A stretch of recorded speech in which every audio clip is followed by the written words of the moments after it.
Berlin, Kenya was invited to be the guest of honor as a country for the Citizens Festival at the Federal President's Castle in the heart of Berlin. Kenya presented itself as a joyful, youthful, culturally rich country. At this festival I was there and witnessed it. But also we signed in the Chancellery this agreement with the Ministry for Interior from the German side and Minister of Labor from the Kenyan side, witnessed by all of us. And I would like personally thank you, Rosalind, you and your team for the work that you put into this, and I really enjoyed the cooperation, and I think it was always done in a very good and constructive spirit. So, as I said, this agreement is in the interest of both of our people and both of our economies. Germany is a relatively mature society when we look at the median age. We are in the mid-40s. So if you meet a German, you have a good chance that this German might be 40-something. In Kenya, 42% of the population is below 17. The median age is between 18 and 19. So there you see the difference. And what we see there, I think, is a perfect match in demographics. Because here in Kenya, you have 800,000 to 1 million people that are entering the labor market every year. And as we have seen in the papers last week, only 16% of each cohort are gaining a job in the so-called formal sector. The rest is looking for hustler jobs, Uber jobs, or service jobs, and struggling more or less, even with a very good qualification, even if you studied at university, even if you have done a decent TVET vocational training program. In Germany, it's the contrary. According to studies, we need 250,000 to 400,000 skilled people every year for all sectors. That does not mean that all these 250,000 to 400,000 people are coming from Kenya, of course, because we are doing these labor migration agreements with other countries as well. But it's a sort of open competition. We don't give any quotas to the Philippines or to Morocco or to Brazil or to Kenya. But we are signing these labor agreements with all of these countries, and then according to supply and demand, which is negotiated on the private labor market and articulated also by German companies and their needs, these positions can be filled.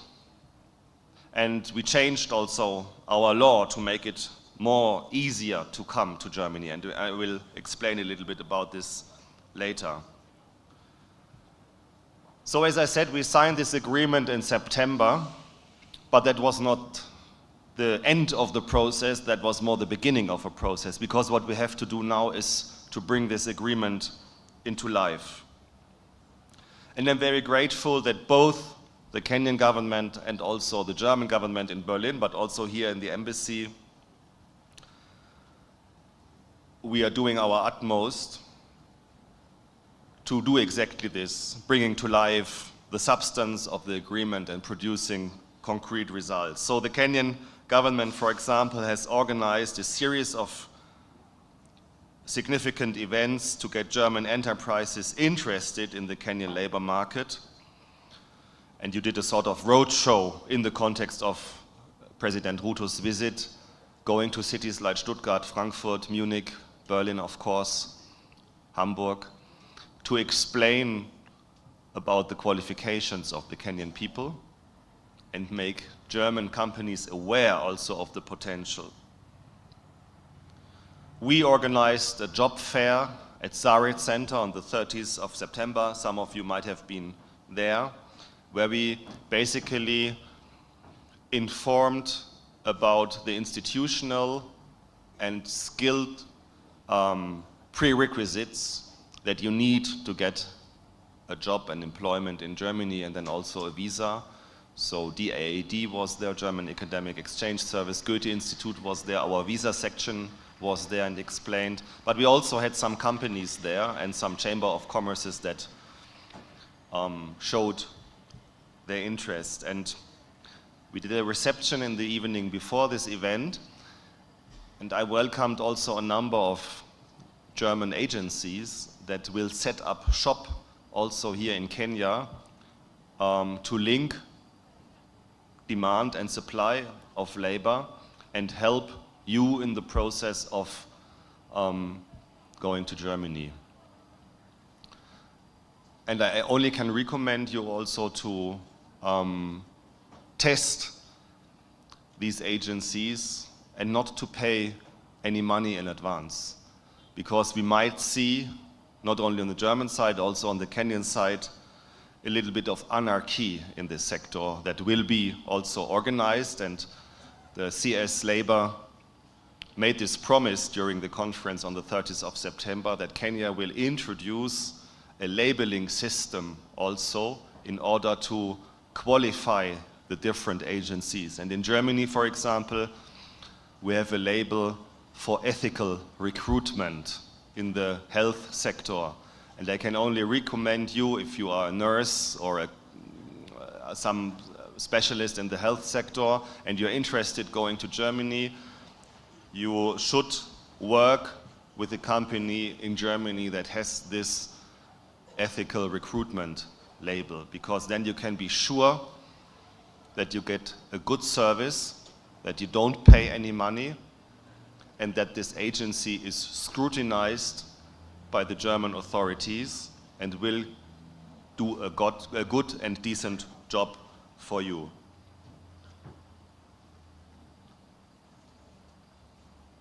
So, as I said, what governments are doing in this context of labor migration is setting the framework, but the real action is undertaken by the companies that are looking for labor, and of course by you, by interested people that have the qualifications and that are interested to go to Germany.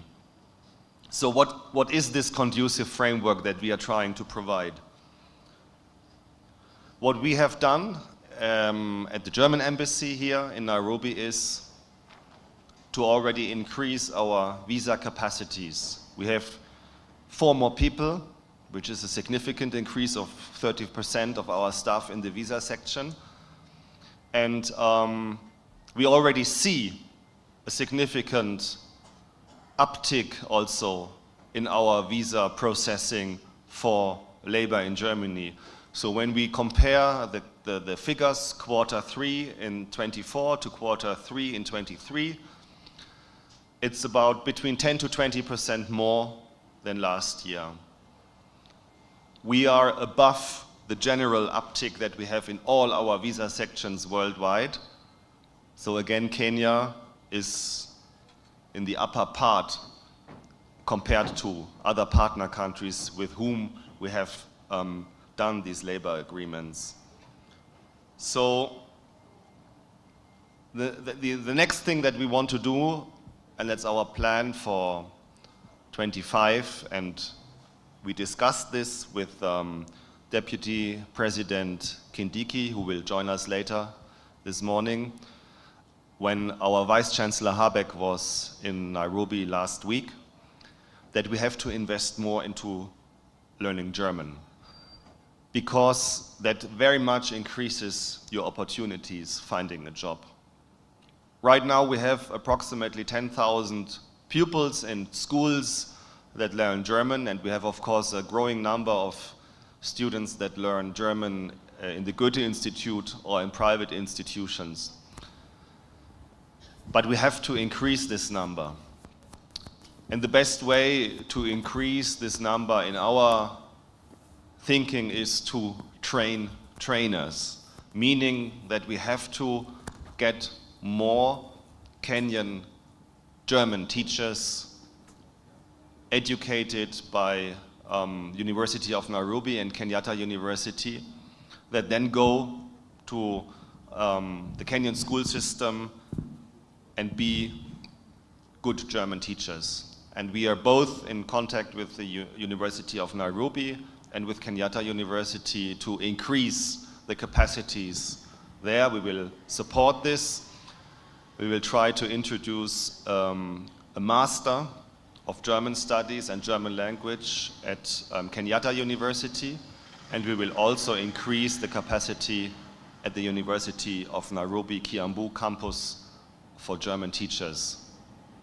But I can also only invite you to check the online possibilities that exist to learn German.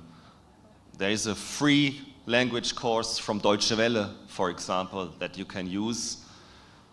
And there are other opportunities, apps and online resources, at least to give it a start. Because if you can speak German, it's not a necessary condition to apply for a visa, but of course it gains you points in our so-called opportunity card. So if you have a sufficient knowledge of German, the probability that you get this so-called D visa to go for 1 year to Germany to look for a job in Germany will significantly increase. So I can only invite you to learn German. What we also will do, or have already done, is that at the delegation of the German Industry and Commerce in Nairobi, we have created a small unit that helps German companies to find suitable talents in Kenya. We have a lot of requests from German companies, but also from German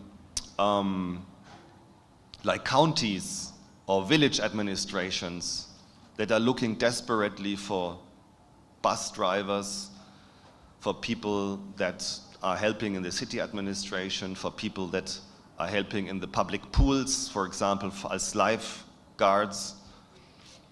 And it's overwhelming for us, partly at the embassy, to deal with all these requests. So we are very happy to have the Chamber of Commerce. What we also will try to set up is partnerships between local Chamber of Commerces in Germany and their institutional counterparts here in Kenya. In the delegation of Vice Chancellor Habeck, for example, we had a participant who is heading the Chamber of Commerce for Berlin. And there are a lot of companies from the private sector in Berlin that are looking for TVET students also. Plumbers, electricians, whatsoever. And we want to match this high demand with the supply of young Kenyans that we have here. And our big plan, if I may say so, is to set up a migration information center in Nairobi that should be a joint effort by the public side, Germany, the government, the embassy, but also financed and resourced by the private sector. We have these centers, we have one in Ghana, and it's a very successful model, and we talked already to a number of companies that are interested to chip in and be part of this project. So that's our roadmap for 25. And it all should help to answer your questions and also to help you when you are really interested going to Germany for work. I would like to conclude with 3 aspects that are particularly important for us as the embassy, but also as the German federal government. And I talked about this in the context of the agencies. that are now mushrooming everywhere, and we are reading also in the newspapers about scandals and scams where they try to basically get your money but don't deliver any service. So labor migration has to be conducted in an ethical way, according to international standards.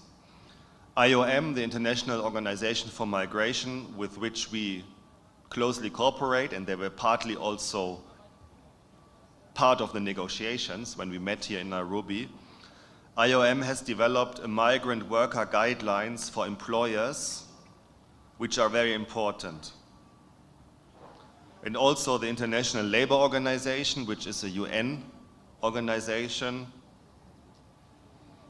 has developed a framework on labor migration. And these are international principles for a rights-based approach to labor migration. And I can only encourage you to check these principles, because these are your rights, basically. This is the foundation on which you can start this journey. I would also like to stress, in the context of ethical migration, that in Germany we have a very strict social and labor market policy. We have regulations on the minimum wage and maximum working hours. We have strong regulations on the safety of workers, of health insurance, and we have very, very strong trade unions and staff representations in almost all of our companies. So I can assure you, when you go to Germany, I can't give you a 100% guarantee, but I can assure you that at least the principles and the framework in Germany with regard to the protection of employees and laborers and staff are amongst the highest levels, I would say, even worldwide. So this principle of ethical migration and ethical labor, non-exploitation, are very, very important to us. The second point that is very important from a political point of view is that we will not promote migration of experts that are needed here in Kenya. Which sense would it make to do development programs with a partner country and at the same time trying to get scarce resources from here? So we don't do this. But what we have done is a study about the qualification profile of Kenyans in general, and where there is a sort of oversupply of qualifications, and where we can benefit from the German side without harming the development prospects of your country. And also WHO, the World Health Organization, is also scrutinizing the health sectors of a number of countries and giving red lights for some countries where health workers are very, very scarce. And we would never, as the German government, tap into a scarce resource if WHO would tell us don't do this. But in Kenya is not on this list. You have a very good system how to educate and bring up skilled health workers. And if I may say so, there are enough of them. And if some of them go to Germany, this won't harm the health system here in Kenya. So instead of also talking about a brain drain for Kenya, I think we should rather think in terms of a brain gain, because the Kenyan people that are going to Germany will develop new skills, will develop language skills, cultural skills, social skills, and also probably one day come back to Kenya and enrich the Kenyan ecosystem and the Kenyan economy. And this concept of circular migration, I think, is something that we should also bear in mind when we talk about the Kenyan-German labor migration and mobility partnership.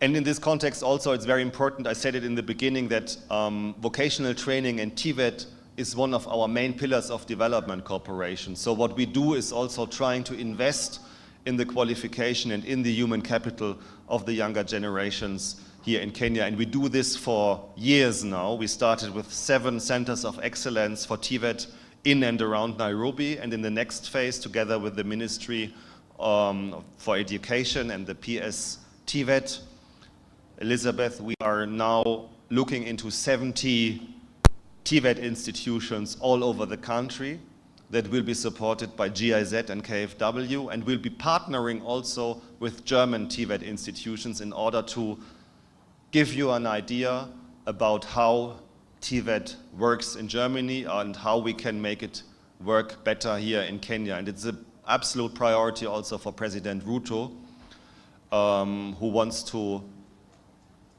bring this system and approach forward here in Kenya, and we are also fully behind it. And we do this also to invest in the qualification of young Kenyans. My third point is that we have to be aware to regulate the sector and don't tolerate any sort of criminal elements in this whole system. So my proposal to you is, do not pay any money for the recruitment itself. Don't pay any money to agencies that make you any promises without any foundations. It is international standard that the recruitment fee has to be paid by the employer, by the company or the city or the county that is looking for people. It's not up to you to pay a fee for this. Do not pay any money for a service that you have not yet received. Don't sign any fake contracts. And we have seen this already also from the embassy side. And I think this is something that we should also look into in the next year, together with Ministry of Labor, Ministry of Diaspora, how we can really reduce the risk of any criminal acts, any scams in this sector.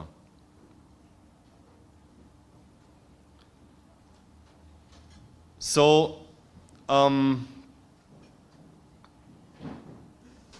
as I said,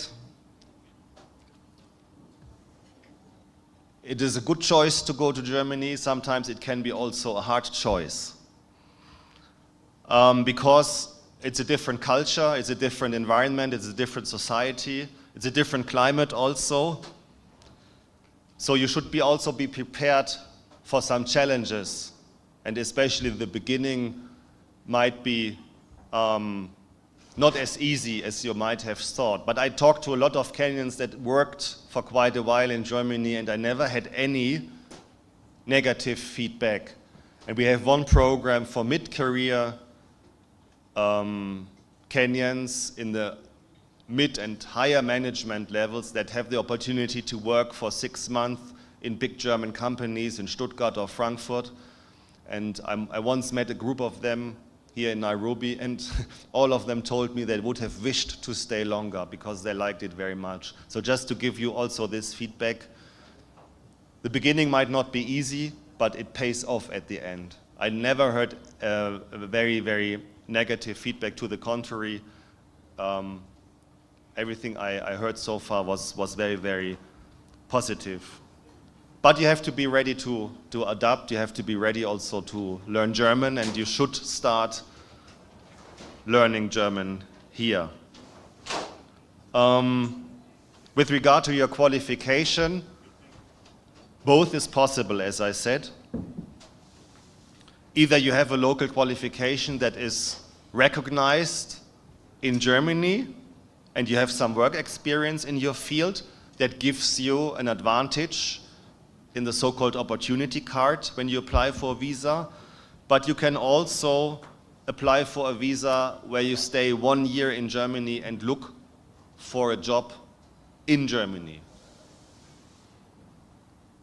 So this so-called opportunity card, in German we say Chancenkarte, is the new legal basis, which is the legal foundation for the labor migration agreement that we signed. And it is the so-called German Residence Act that enables controlled access to find qualified employment in Germany. When you do this, you go for 1 year to Germany, but you have to prove also that you have enough money to sustain yourself in this process of looking for a job. We have a number of online resources where you can go deeper into all these details. One is called makeitingermany.com, so if you Google it, you will find it easily, makeitingermany.com, but you can also check it on our online site from the embassy. So I hope that I at least answered some of your questions. As I said, this is not the end of a process, it's the beginning of the process. I see the next year as the real first year where we will see the fruits of the work of this year, where we will see the numbers increasing. My wish is that we increase the number organically and not explosively. If we go from 1,000 to 50,000 in 1 year, our capacities won't manage, neither on the Kenyan side nor on the German side. So I think our aim should be to increase 20, 30, probably 40% every year. And then if we look back in 3, 4, 5 years, we will see a significant change in numbers, and we will welcome a significant number of Kenyans in Germany, and my feeling is that we are on a very good way in this regard. Thank you very much for your attention.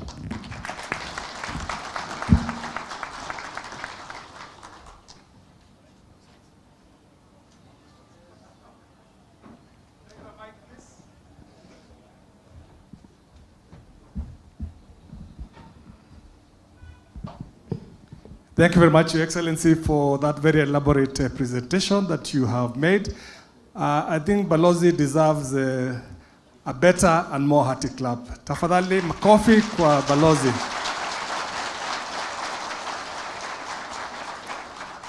Before you sit, Balozi, I just have 2 short questions for you. A lot of these young men and women seated here have heard your speech. From here, what should they be, those who've been inspired about going to Germany, what should they go start doing immediately?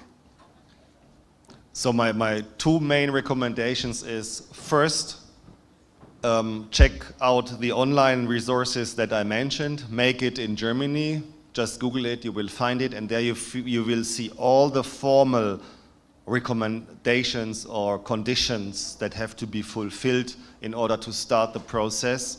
And the second thing is kujifunza Kijerumani tafadhali. This is very important because you can't be a nurse in Germany or a caretaker for elderly people without speaking German. And I know that Kenyans are so gifted in learning languages. When we go to the coast, we see people that never saw a German teacher, but they speak fluently German. So just with their in their contacts with German tourists. But as I said, there are online resources via Deutsche Welle that you can at least start, get a basic knowledge, and then try to go to Goethe Institute or other institutions and try to learn properly German. It is, I think, for Kiswahili-speaking people, not such a super difficult language because the system is somehow comparable and the pronunciation also is not so difficult for you. So I just can invite you to learn German. Check out the online site, make it in Germany, and then you have a good basis to enter the process. My second question is, there are various levels of languages for Germany. Maybe you can just quickly run us through what professions require a higher level. I don't need to speak German to be a good plumber, for example. Do I need? I just fix my pipes quietly. Just maybe quickly explain, and where are the training courses available, and is training online, is that adequate? Does it have to be verified? Maybe you can just give a quick explanation on that, please. So we have a system in Germany that reflects your competence, your linguistic competence, A1, A2, B1, B2, and you should have a level of A2 or B1, which means studying about 1.5 years, constantly being able to do a good conversation, to answer easy questions. This is A2. B1 is then still a bit higher. The necessity for your language skills is very much depending on the job, as you said. For example, we have people in the logistics sector that drive out parcels for Amazon, like here Jumia. They come also from abroad and they don't necessarily speak German because they have everything online. They have a scanner. The scanner speaks Bulgarian or Ukrainian or Czech, and he could also speak Swahili. So this is not the problem. But as I said, if you're a nurse, if you're in the service sector that deals with people, if you are a bus driver and the German comes and says, can you tell me the way to the train station? You have to have some basic skills to give this explanation. So it's very much depending on the job. We have also more and more jobs where the business environment is English. So for example, I met a Kenyan, a very young Kenyan lady. I met her mother, but she told me about her daughter that is now working as a programmer, doing coding for a German bank in the back office in a very international team. She showed me a photo. There were Italians, there were people from Syria, there were people from Kenya, people from the UK, and they formed an international team, and of course they speak English amongst themselves in this team. But that was a very high-skilled profession, doing coding, professional coding. So it very much depends on the environment. I would say the closer you are to the people, the closer you are to the service industry with people, the higher is the necessity, of course, to speak German. And then, if you see the cultural aspect also, if you want to immerse also in the German society and culture, of course, it's also better to speak German. Most of Germans also speak English, so you will always survive somehow. You will always find somebody who speaks English. But to really get a feeling of the people and the culture, it's good to learn German, and it's even better to start this afternoon. Thank you so much, Balozi number one. Thank you so much for all your... Thank you. We're about to begin our other session. So once again, Your Excellency, thank you for that very knowledgeable information that you've given us that should help in empowering our youth. And even those of you who are not going to Germany, please pass that information to a friend, to a relative who may be interested in pursuing a career in Germany. Asante sana. Irene, is she around?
Thank you.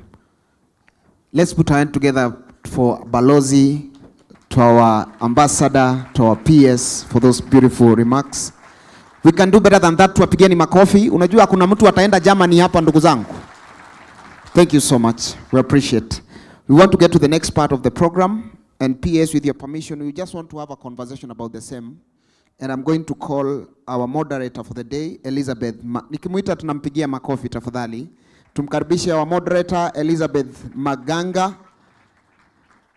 And I'd like to call on stage Emma Gichecha, Diaspora Affairs, Ruth Kitonyi, Diaspora Affairs, Caro Murogo, PRA, John Muiruri, PRA, alafu tuko na Mr. Mutuse, National Employment Authority. Tuwapigeni makofi hawa wangwana watuletea haya mazungumzo. Karibuni sana.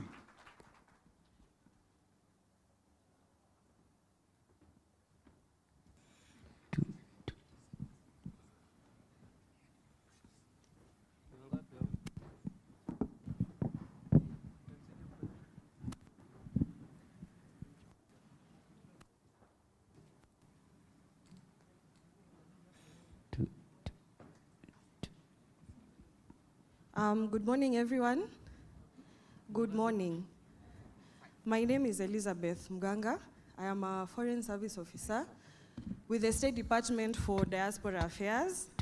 I am happy to see all of you here.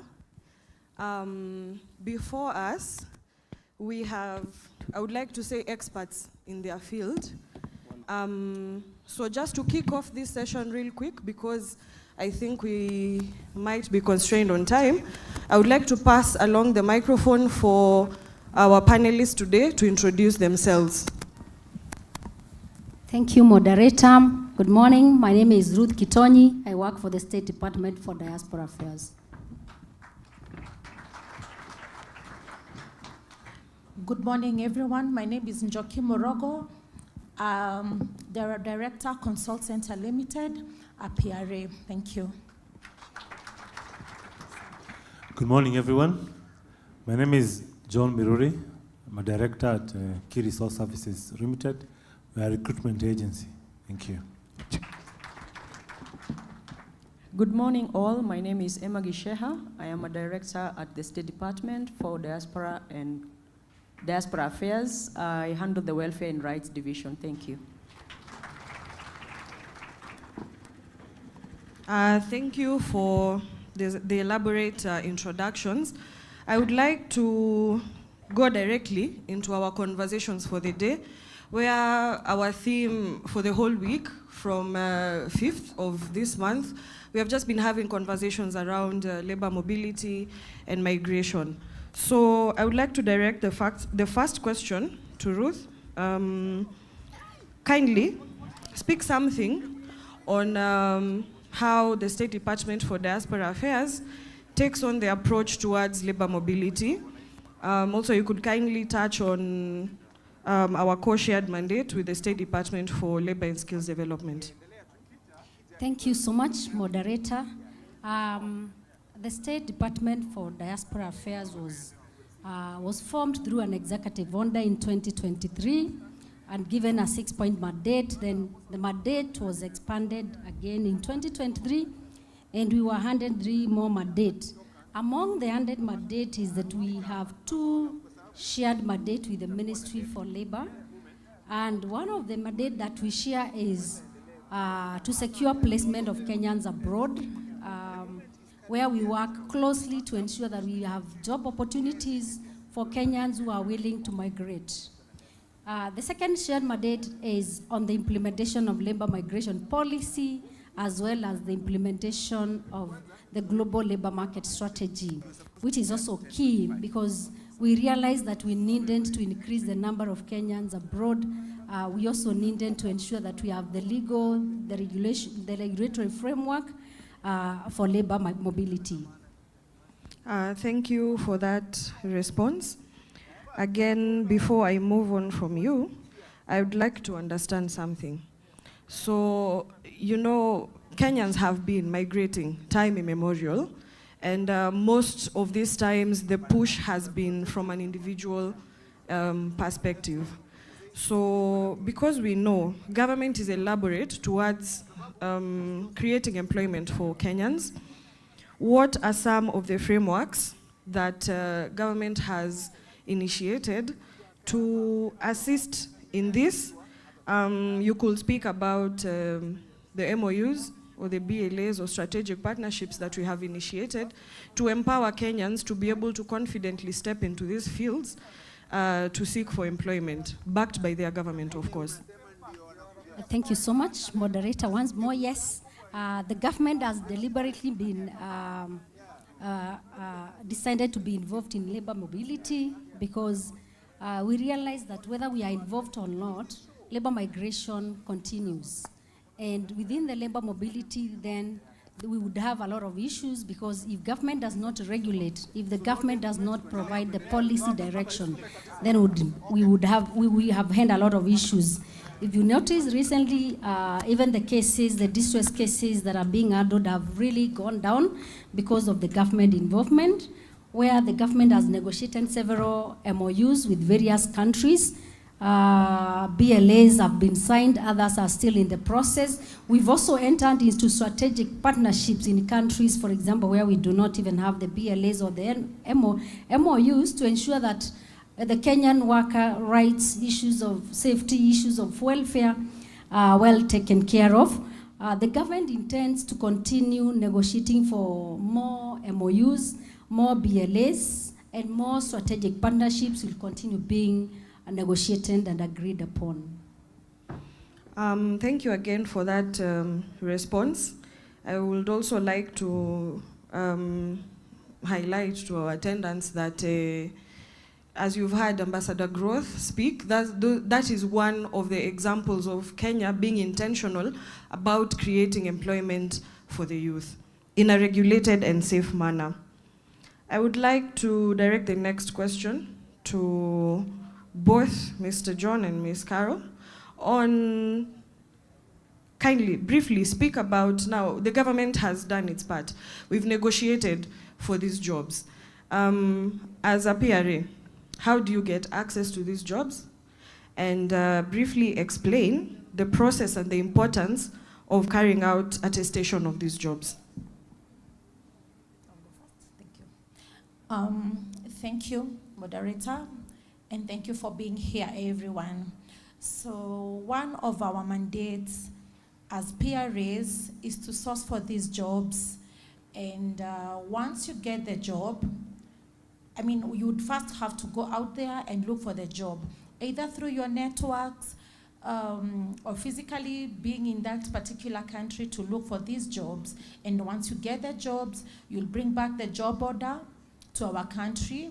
You will advertise the job on the NEA portal, which is a requirement after you have had the job order authenticated through the State Department for Diaspora Affairs, who will ask their counterparts on the employing countries to authenticate the jobs. So the embassy on the other side will confirm that yes, the jobs are there, and so now you'll bring the job order that is authenticated. They will have put a stamp on it, and you will upload the same on the NEA portal, and every job seeker will see the jobs that is there. And then again, you are going to go ahead and source for the workers, the migrant workers. Usually they will look for us, or you will make it your business to look for them through the databases that we have, or the best way you know how, but there's a lot of active marketing and sourcing. Thank you.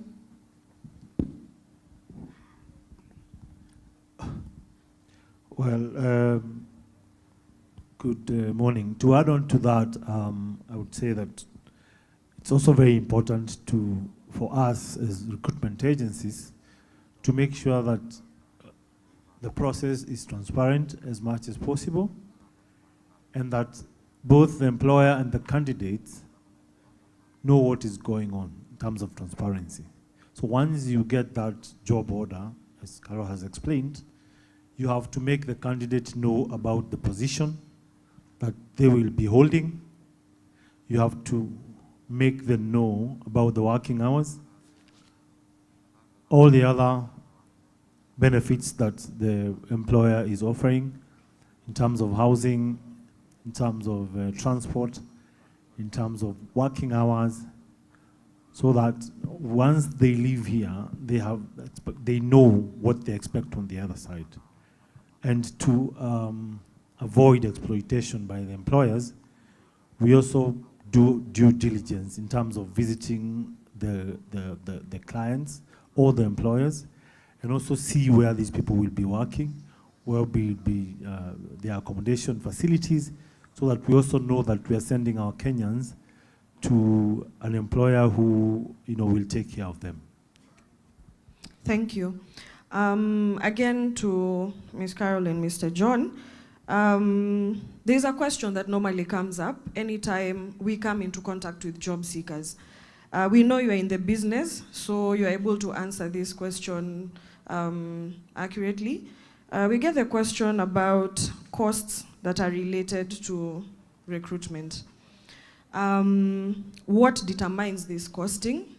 Do you have a standard range for these costs that maybe a Kenyan might need to pay as they're in the process of trying to acquire this job? Are these payments normally documented? What happens if the process is not successful? Are they able to get a refund? These are some of the questions that we encounter on a day-to-day basis, and I think you're the best to elaborate on that on this platform. Thank you. The costs are usually, the costs would be not exaggerated in terms of, we have admin costs, we have offices to run, we have licenses to take care of, we have, in some cases, the candidates have to take a medical test, though that's now, medical is a direct cost to the facility.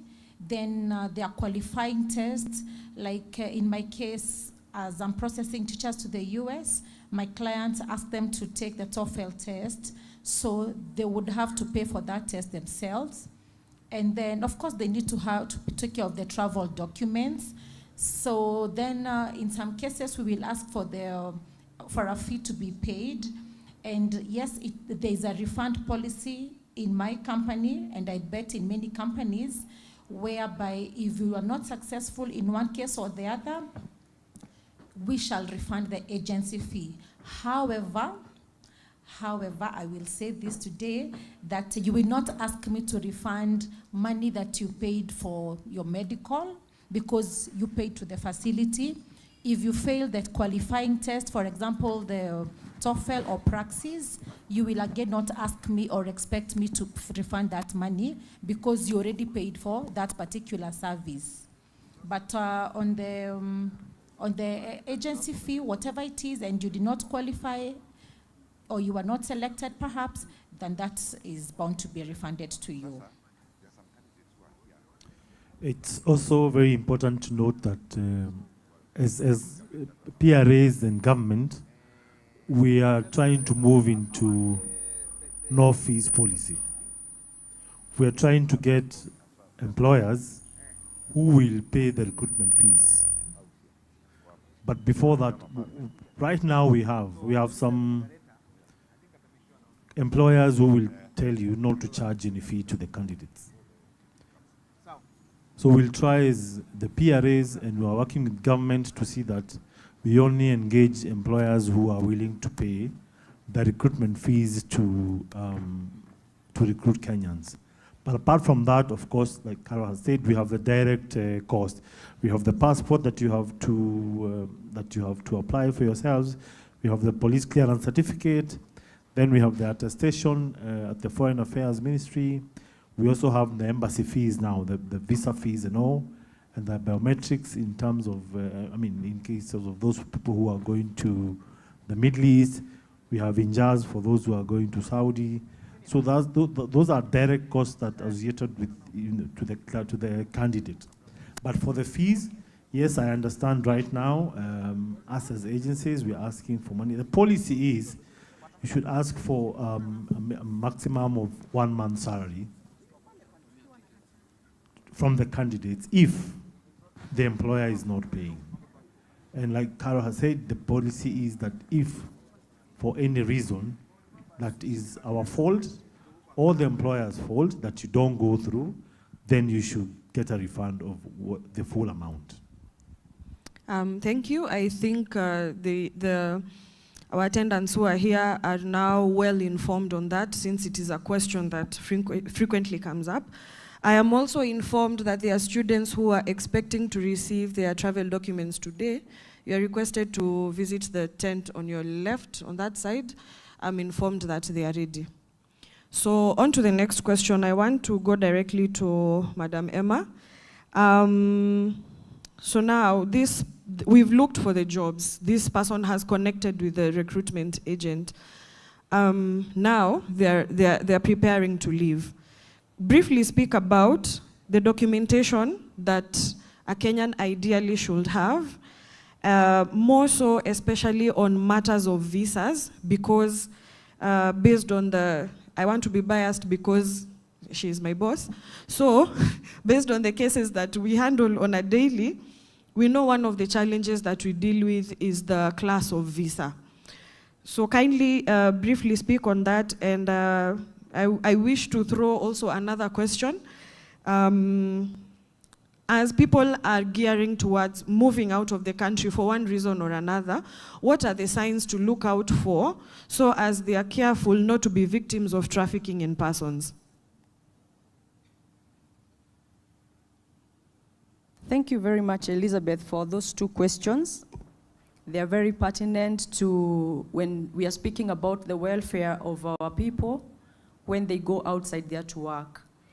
And I will start with the first question, like which documents should you have before you depart to work outside the country? Definitely you will require to have your passport with you. And when it comes to going for work, I do not expect you to leave the country with a tourist visa, because that tells me that something is off about the job that you're going to do or that you have been promised.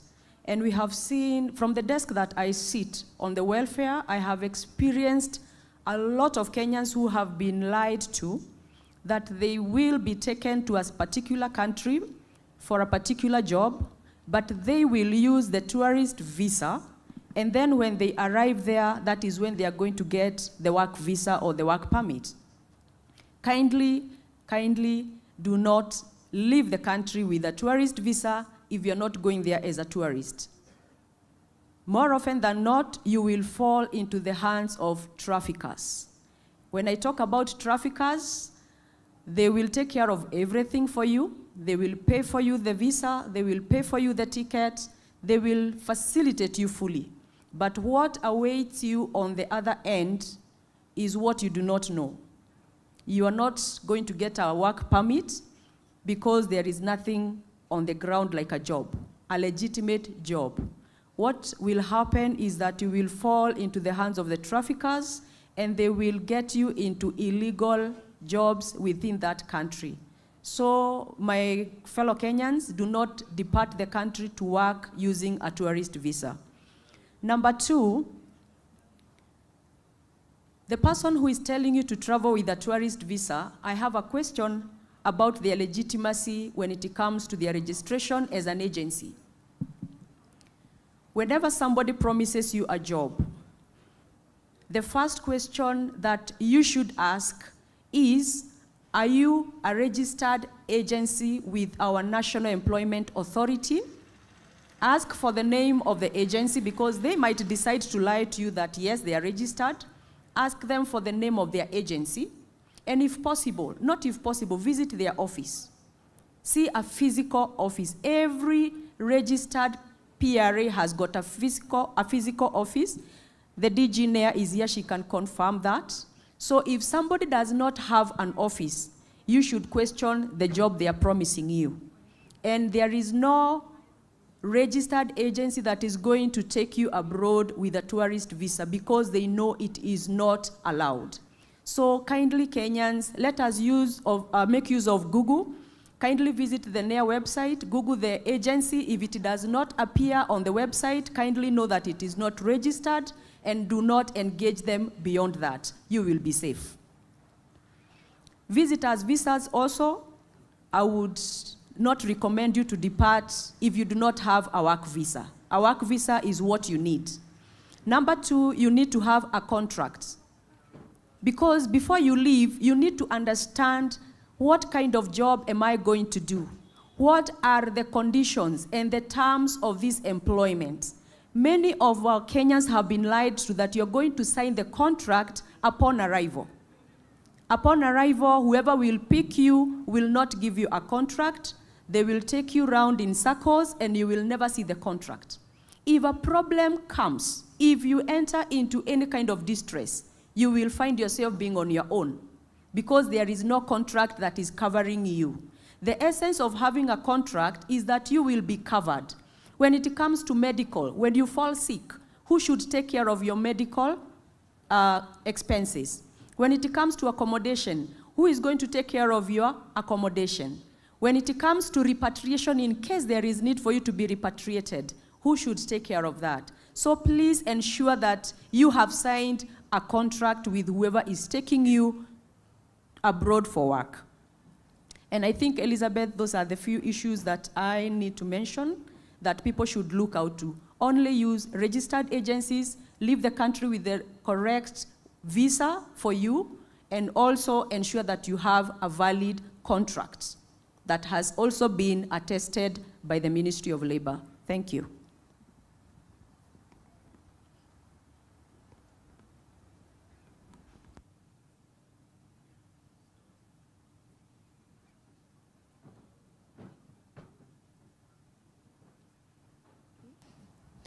Asanteni sana wa viongozi wetu kwa uelekezi wenu mzuri.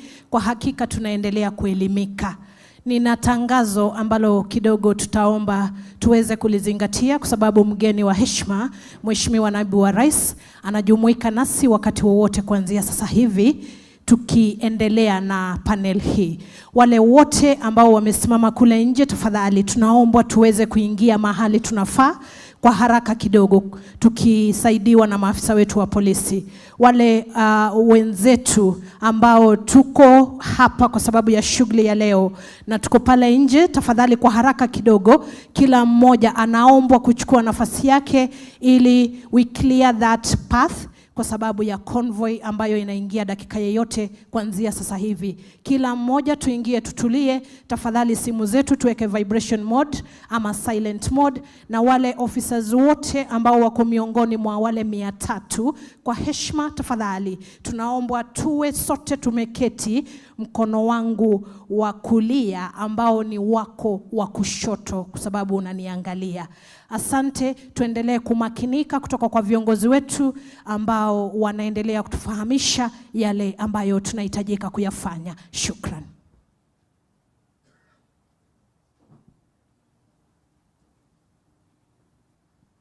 Aya, kwa some adjustment, wale vijana wote ambao wako miongoni mwa wale 300, iwapo umeketi miongoni mwa hawa, labda haukupata mwelekezi wa kukuonyesha mahali pa kuketi, tafadhali, for the sake of that activity that we will be having after the main event, tunaombwa sana sote tuketi upande huu, na ikiwa wewe si miongoni mwa wale 300, kwa heshima tafadhali tutafute viti upande huu, kwa sababu there is an activity that the team will be doing which we will need them all to be seated in one position. Thank you so much. Kindly, madam, you may proceed with a lot of respect. Asante. I want to direct another question to Madam Ruth. Kindly, tell us a little bit about the global labor market strategy, a little bit about its background, and tell us how long this strategy is supposed to carry us through, and what it means for Kenya as a country, especially in the global labor market.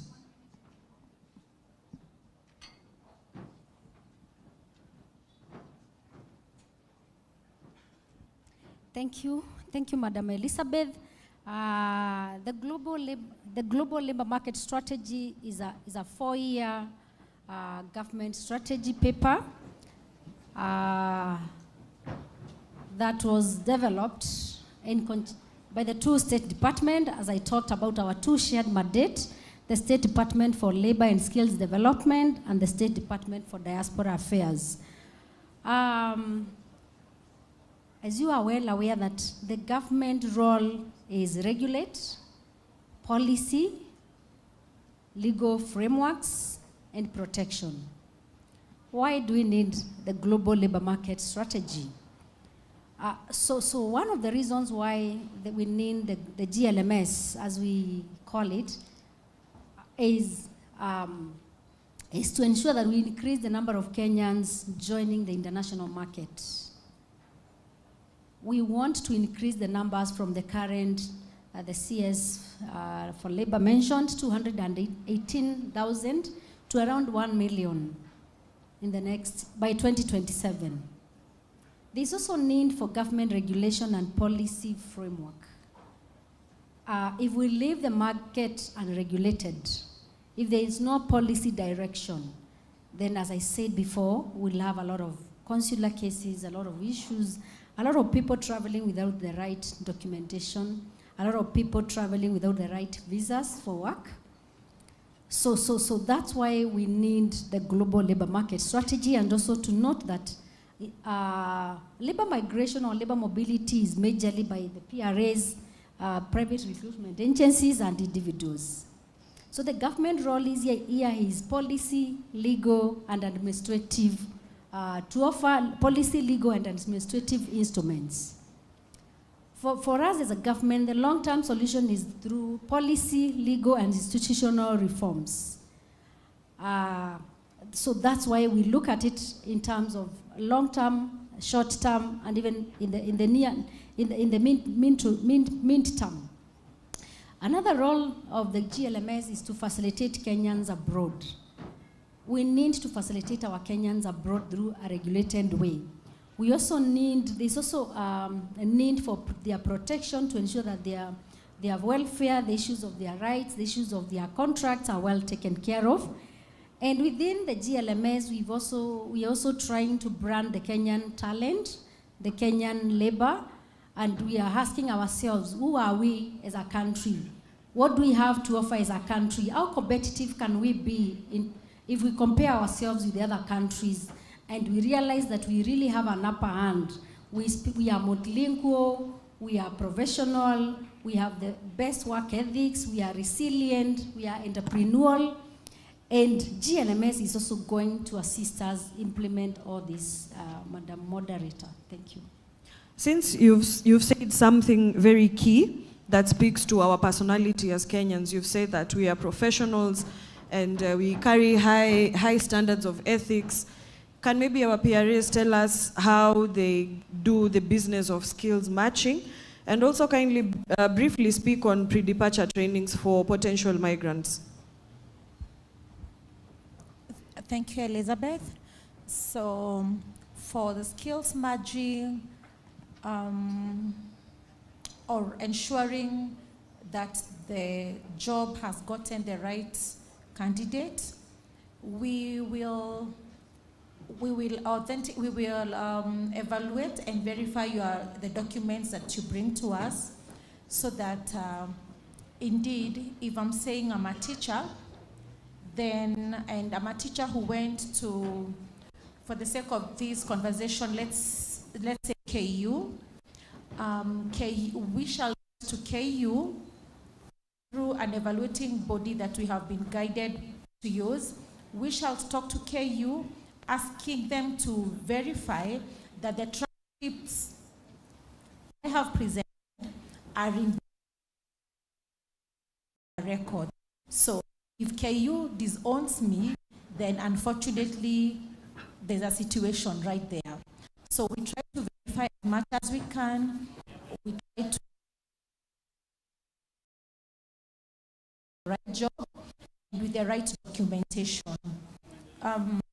Let my colleague talk about pre-departure. Yeah, I'll talk about address this theme that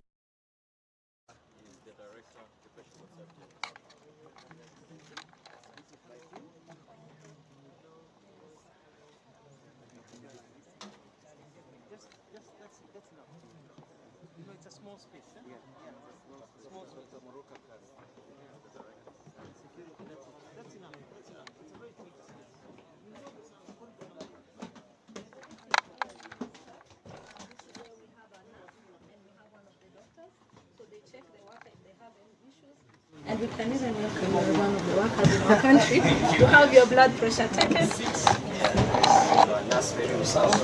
She's in charge of the trial system. Yes.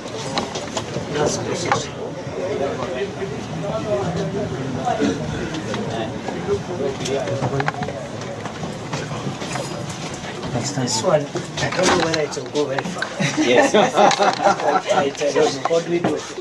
You need. Have you opened this button? The second button. The second one. Oh, okay. I learned because I did the same the other day. Is that so? I had the same predicament. I have historical knowledge.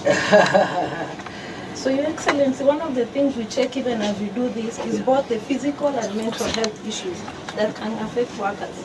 So as a nurse is doing this, they talk to you and ask, kazi iko vipi, kuna pressure, nini, what can you do? So that we ensure workers are productive. Yes. I see in terms of mental health, this deputy president is okay. Maybe we are talking about other people.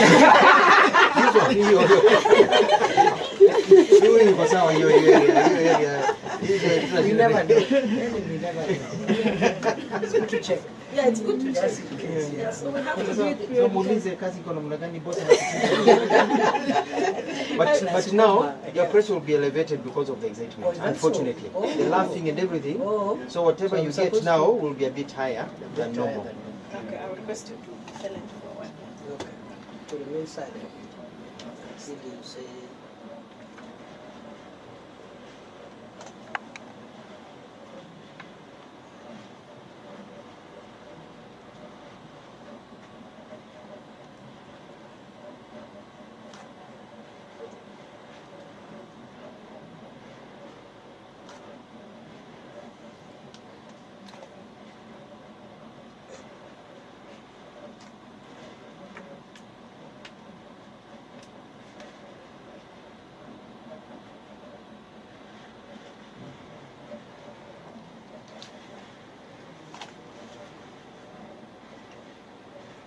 Wow. You're so healthy, right? It's already out there. Unajuaje? 114/72. Waziri, unajua ni daktari. Hii sio wa hii. Sio wa sindano. Simwambie, look at that range. What is the limit? It's 114 over 72. It's okay. Very nice. Happy to hear that. Mine is even higher than that. Is that so? Yeah. Very good.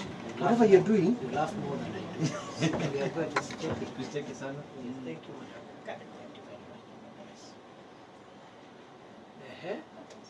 Just show you one other thing on this other side. Okay. All right. Usually workers are exposed to lots of noise and dust that can affect their lungs.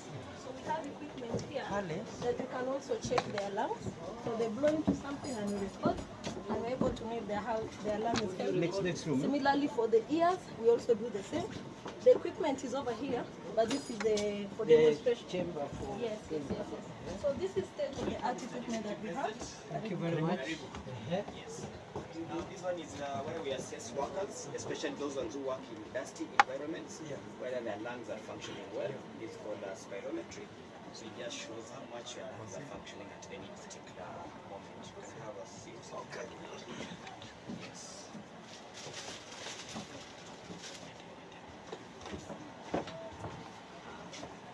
So the idea is you just have to blow as much out with your lungs as possible so that you see how they are functioning. So he takes a deep breath, holds, and then blows. Yeah, so you hold for 3 seconds, then you blow. Okay. Just put it in your mouth, then you blow. Completely inside the mouth. Okay. Yes. Yes, thank you.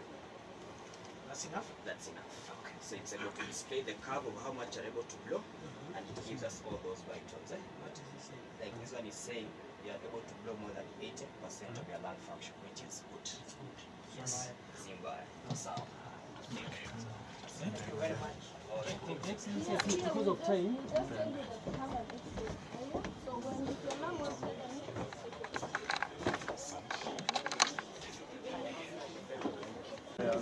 will be more of this. For example, on a positive note, the genes are runners. And there is nothing you can do about that. Then they say, if you want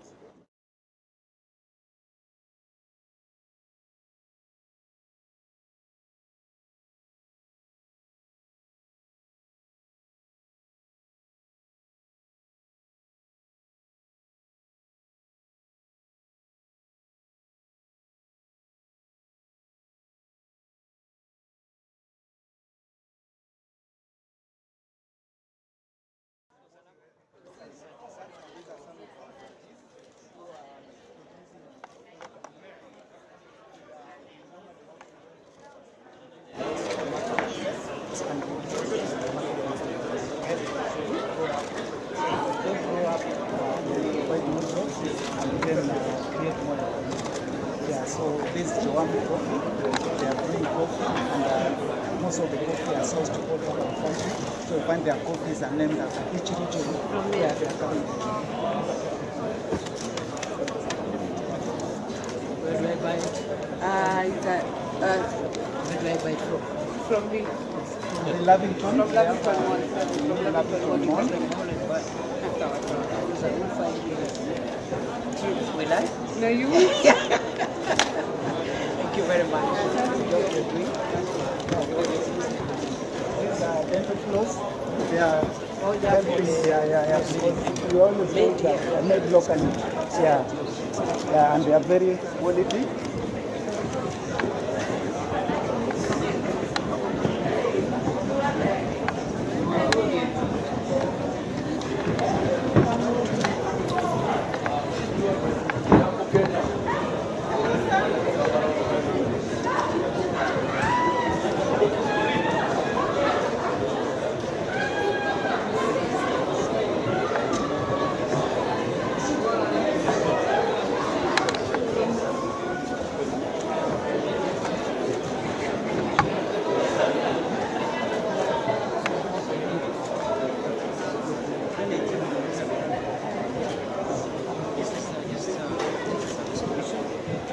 You're most welcome. Thank you. My name is Jamhuri.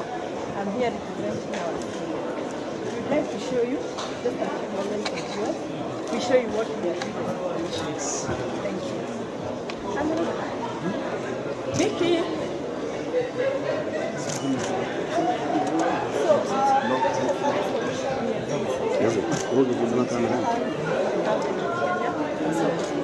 Everything that we are doing for us.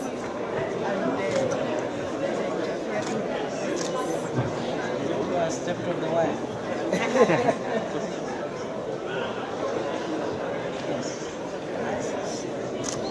So I will take you through the internship program. I'll take you through the promotional program. Finally, I'll take you through as far as the CPC is concerned. So within the digital internship program, this is the best program that has happened. It is within the bottom-up strategy government. And in the last 3 years, from 2020 to 2023, we were able to recruit 26,000 interns. 2023-2024, we recruited 20,000. 2024-2025, we recruited 20,000. This is just our January this year. Next year, in total, we are 66%. The government has been able to spend.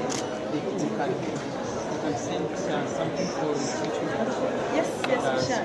Please send it to his office, and then he has time, so you can be able to do the next week. Thank you. Done. All right. Thank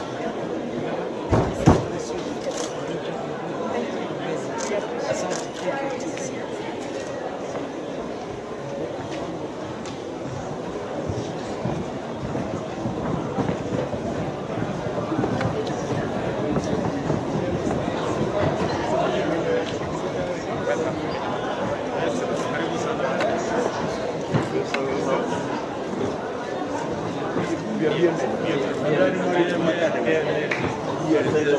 The trainers or seafarers, like us. Thank you very much.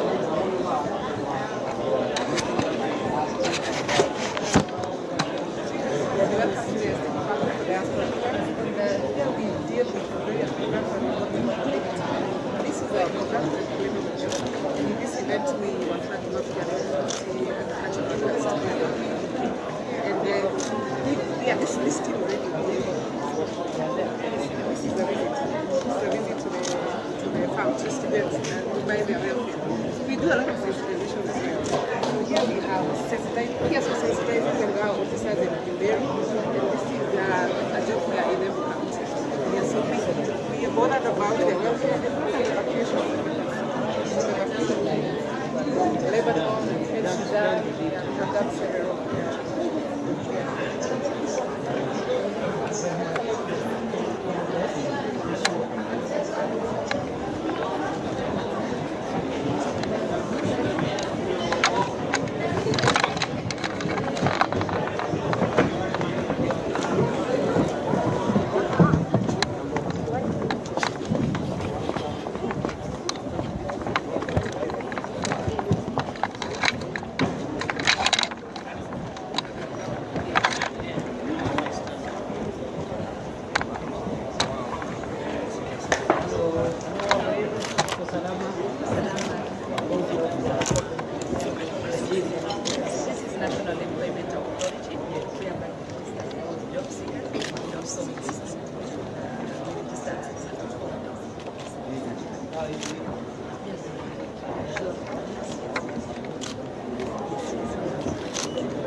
Beginning of the ladies and gentlemen. Let's appreciate the panelists.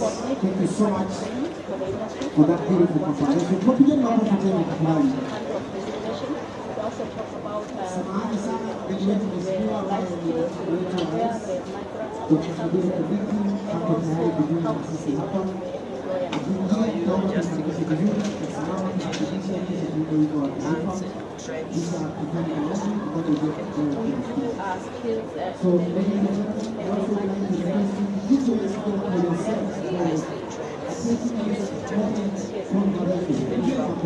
industrial approaches. And then now we know what is in the app, they might be trained and they're able to deploy How many have you trained this year?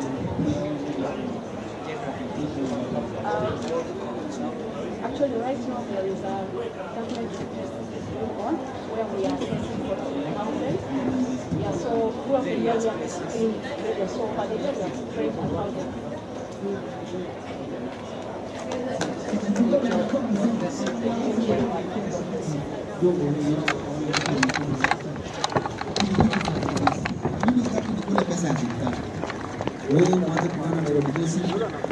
I don't know na Kiswahili unasema aje. Weka mkono nikuje. I don't know na Kiswahili unaisema aje. Nani?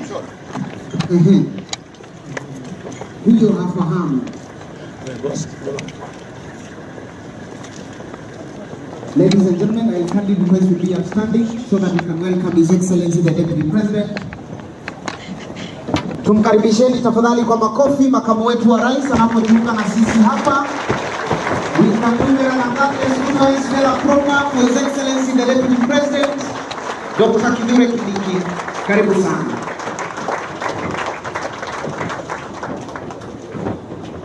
Basi tunapoendelea kusimama hivyo, nitaomba wimbo wa taifa pamoja na wimbo wa Jumuiya ya Afrika kutoka studio.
As we remain standing, I will invite Alice Nyabuti to come and lead us in a word of prayer.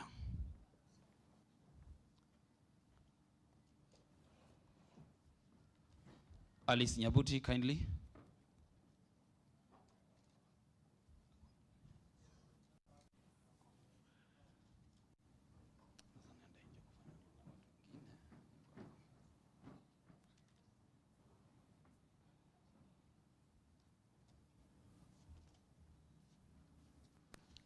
Let us all believe and pray. Father in heaven, we come before you this morning. We thank you, we glorify you, for you are worthy of praise. We thank you for our country, and we thank you, Lord, even for this opportunity that you have given us today to gather as a country and deliberate and share the achievements that we have made. We place before you all the leaders that are here today, my Father, that you may bless each one of them and give them wisdom to lead in their various perspectives in the ways you want, my Father. We thank you, we glorify you for all the youth who are in this country, who are being planned for, my Father, because this occasion is all about them. We ask you, Lord, even as they depart to various countries to work and be able to fetch for their families, that you may give them the wisdom and the knowledge that they require to work with diligence and with respect. Bless all those countries who have given us opportunities to take our youth to those countries. We pray for the leadership of our country, even for the vision that they have, my Father, to be able to see that we need to collaborate with other countries to provide such opportunities for our youth. Bless each one of us, and may your will be done, for it is in Jesus' name that I pray and believe. Thank you, Your Excellency. Tafadhali naomba kwa heshima tuweze kuchukua viti vyetu. Mheshimiwa Naibu wa Rais wa Jamhuri ya Kenya, Profesa KITHURE KINDIKI, Cabinet Secretary Dr. Alfred Mutua, the Permanent Secretary present, wananchi, mabibi na mabwana, ambassadors present, naomba sasa niweze kumwalika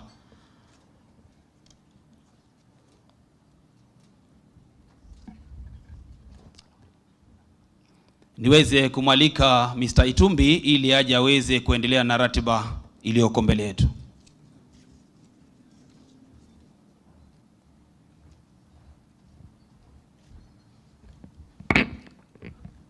Excellency the Deputy President, Honorable CS, Honorable PS is present, Honorable Excellency Ambassadors present, colleagues in the service of the nation, ladies and gentlemen, good morning. Today is a culmination of a one-week-long celebration of Jamhuri Day. Excellency Deputy President, today is a culmination of your vision that you had at the Ministry of Interior in 2022 when we started the first thematic week, which then was digital. This is the 7th edition of that vision, and it's good to have you as a guest of honor to close it down, because this was exactly what you saw in 2022, for us to do a theme that exposes the week of Jamhuri, Madaraka, and Mashujaa Day before the actual day. So this is that vision in action. Allow me to celebrate the Kenya Medical Training College, KMTC, who have been with us throughout as part of the beneficiaries, and the TVET team that has been with us from Thursday last week to now. I also wish to recognize my co-chairs, Ambassador Kabira, and from the Ministry of Labor, because this has been organized jointly by the Ministry of Foreign Affairs and the Ministry of Labor. Excellency Deputy President, because I know we are short of time, I will only mention 2 key lessons we have learned through this week.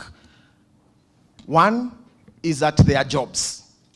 And anyone who says that hakuna kazi kwa ground, kazi mtandaoni, na kazi majuu, this week has proven to them that they are not right. There are jobs. And the recruiters have been with us, and we have actually seen they have more jobs. Found out is that there are some charges that are done to people who are traveling. For a long time, we didn't know, the government didn't know what, there's been a complaint to government about that fee. However, government, we learned during the presidential town hall that the youth fund has now come up with a package that has a limit of 300,000 and is able to pay your initial cost as you travel. That's a key lesson, and it's one uptick that has not been done very well. But number 2, as a key lesson, is that for a lot of people who have come during this exhibition, they are, beyond the jobs, there are also people who are recruiting people on TikTok and on Facebook. So the problem of misinformation and fake news is also integrated into our social media. Therefore, one of the key lessons you have learned is that there is a diaspora placement agency that is able to verify the jobs that are being offered abroad. So it is to appeal to our young people not to rely on people who just go on TikTok and pretend to have jobs, because some become victims of trafficking in some of those countries. As late as this week, we had a team that had already been recruited to go to one of the countries and was supposed to travel on Tuesday. We had to put blocks at immigration for them not to travel because they got the jobs via TikTok. So, Excellency, those are the 2 key lessons that we learned, and we have been able to communicate. Thank you very much for coming. I would ask everyone who was in the planning committee just to stand and wave, and so that we can appreciate you.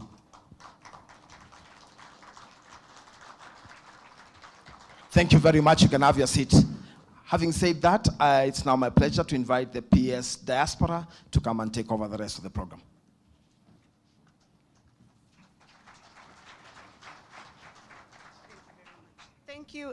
Thank you, Your Excellency. And if you will allow, Your Excellency, I will stand on already established protocols, recognizing colleagues, excellencies, ambassadors, and so on.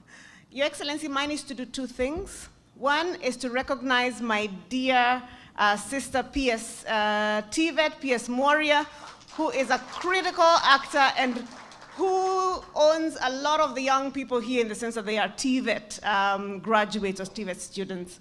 The second thing, Excellency, this morning we heard from the German ambassador about kazi majuu, particularly work in Germany. And young people, I hope by now you have gone online and looked at the free German language classes on Deutsche Welle, or looked at makeitingermany.com, as Balozi said. Excellency, I'm here also to present the apologies of our minister, the Prime Cabinet Secretary and Minister for Foreign and Diaspora Affairs, who could not make it today because, of course, of his many responsibilities, who would have wished to be here because kazi majuu is really important to him. Excellency, with that, allow me to invite Kama mimi ni PS Maju, kuna PS wa labor who owns all the work. Maju kwa mtandao na kwa ground, PS Modime.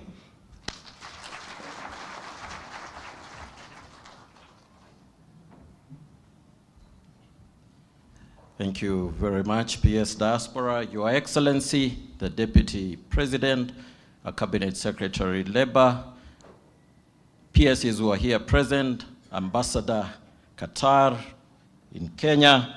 Ladies and gentlemen, good morning. Hamjambo, Mukopoa. Your Excellency, let me start by appreciating the presence of the representative of the International Labour Organization, Mr. Wycliffe Ouma.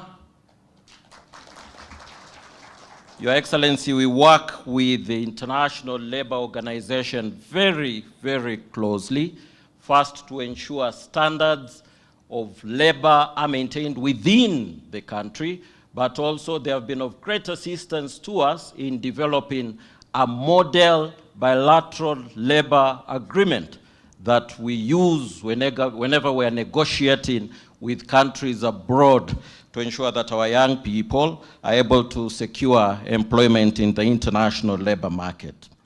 They have also been of great assistance to us in developing a strategy.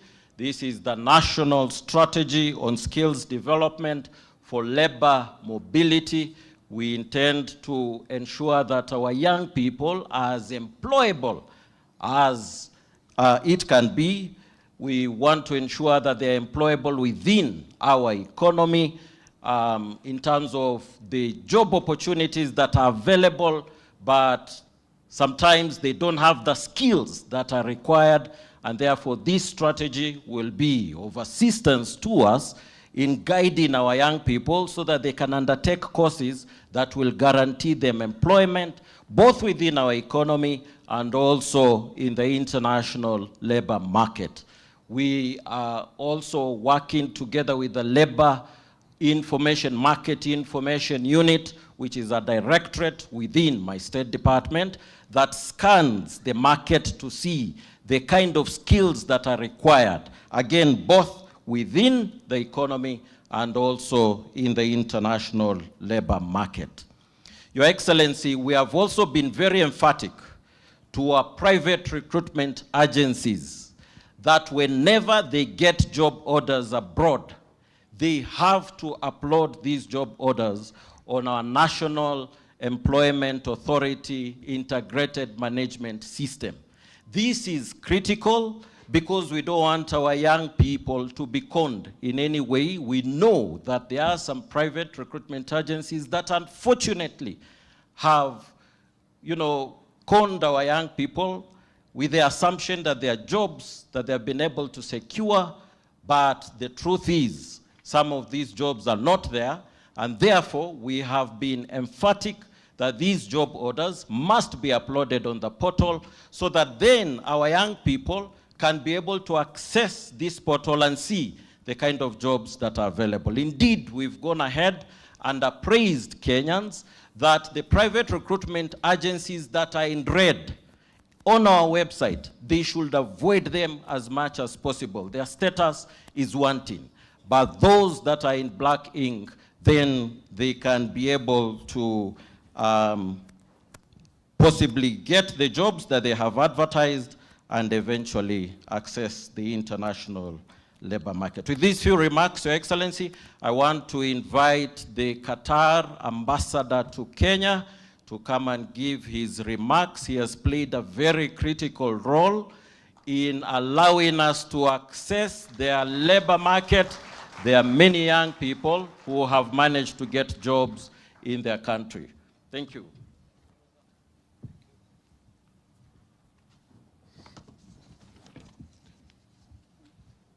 Jambo, habari zenu.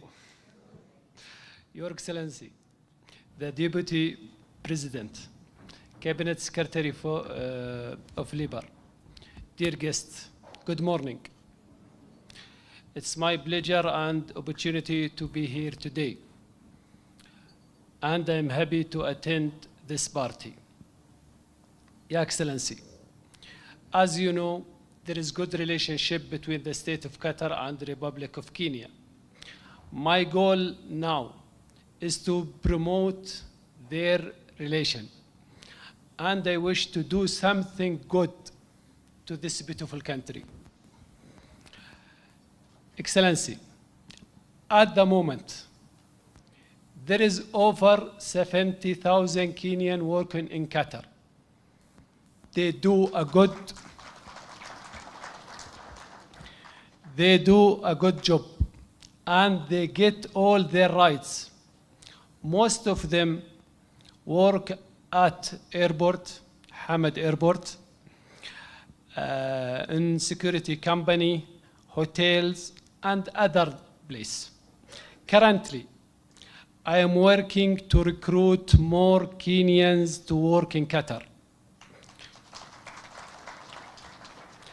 The Embassy of Qatar in Nairobi works closely and hand in hand with the Ministry of Labor in Kenya about this issue. Also, I am coordinating with the Ministry of Health in Doha to recruit nurses from Kenya. I wish good luck to Kenyan laborers who are going to work in Doha. Finally, please don't be afraid, because Qatar is beautiful and a country of law, and nobody is oppressed.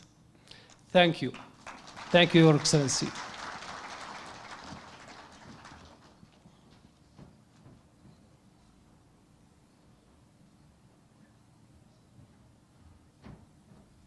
Thank you very much, Ambassador.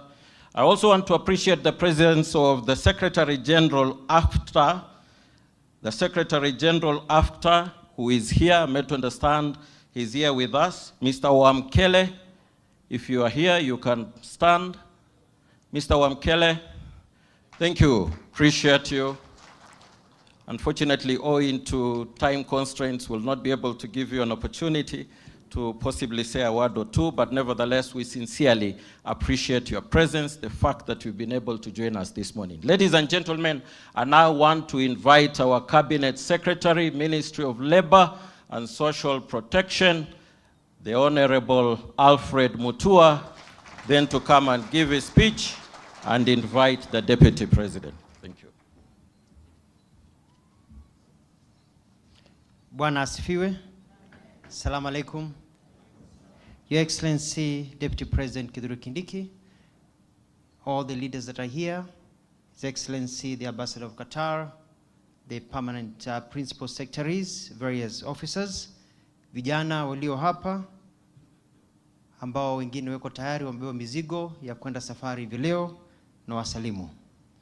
Your Excellency, you know my style, it's chap chap. So I only have 6 points in that formula. Point number 1, I want to thank you very much for agreeing to come to this function and to also to be able to flag off this group that is going to Qatar after a really public recruitment. I also want to thank His Excellency the President for his brilliant idea of labor mobility and the way he's been able to support and push this move, because it is essential for our economy. I want to thank also the organizers of this 1 week long, especially our young energetic man, Dennis Itumbi, for the work that you've been done and the coordination. We don't take it for granted. Your efficiency is well known. 2, when I was appointed to this ministry, a day after I was sworn in to be the Minister for Labor, I wrote a letter to Qatar, and it was transmitted by His Excellency the Ambassador, to my counterpart, Dr. Ali bin Said bin Samik Al-Mari, the Minister for Labor for Qatar, and invited him to come to Kenya so we can discuss opening up Qatar for professional and skilled labor, so that it's not just cleaners or people, you know, who are going there. So we expanded. When he came, he offered us, when he met the President, a company that was ready to recruit 8,000 Kenyans to go to work in Qatar, including nurses and people of different categories. We had a very public recruitment here at KICC and also at Kabete National Polytechnic, organized very well by our PS for TVET. And we had a wonderful, wonderful recruitment. The Ambassador of Qatar, thank you very much. I'll say you've been very, very supportive. We were able in the first round to recruit slightly over 3,000. And so since then, we've been processing documents. What usually happens, Your Excellency, is that you have to undertake medical. And some people pass, others fail. They are very cautious about chest diseases, but also about people who've been taking drugs. Because you go, they test your blood, they test all these things, and if you've been smoking bangi every once a week or so, it shows. So they don't want people who smoke marijuana in their country. They don't want drug takers in their country. So some people have actually been eliminated because they were taking drugs, yet they were very good, skilled people. Nobody in the world wants drug takers, etc. And then, Your Excellency, also, we had to get their visas all aligned. So today, I'm very happy that now we have started the move.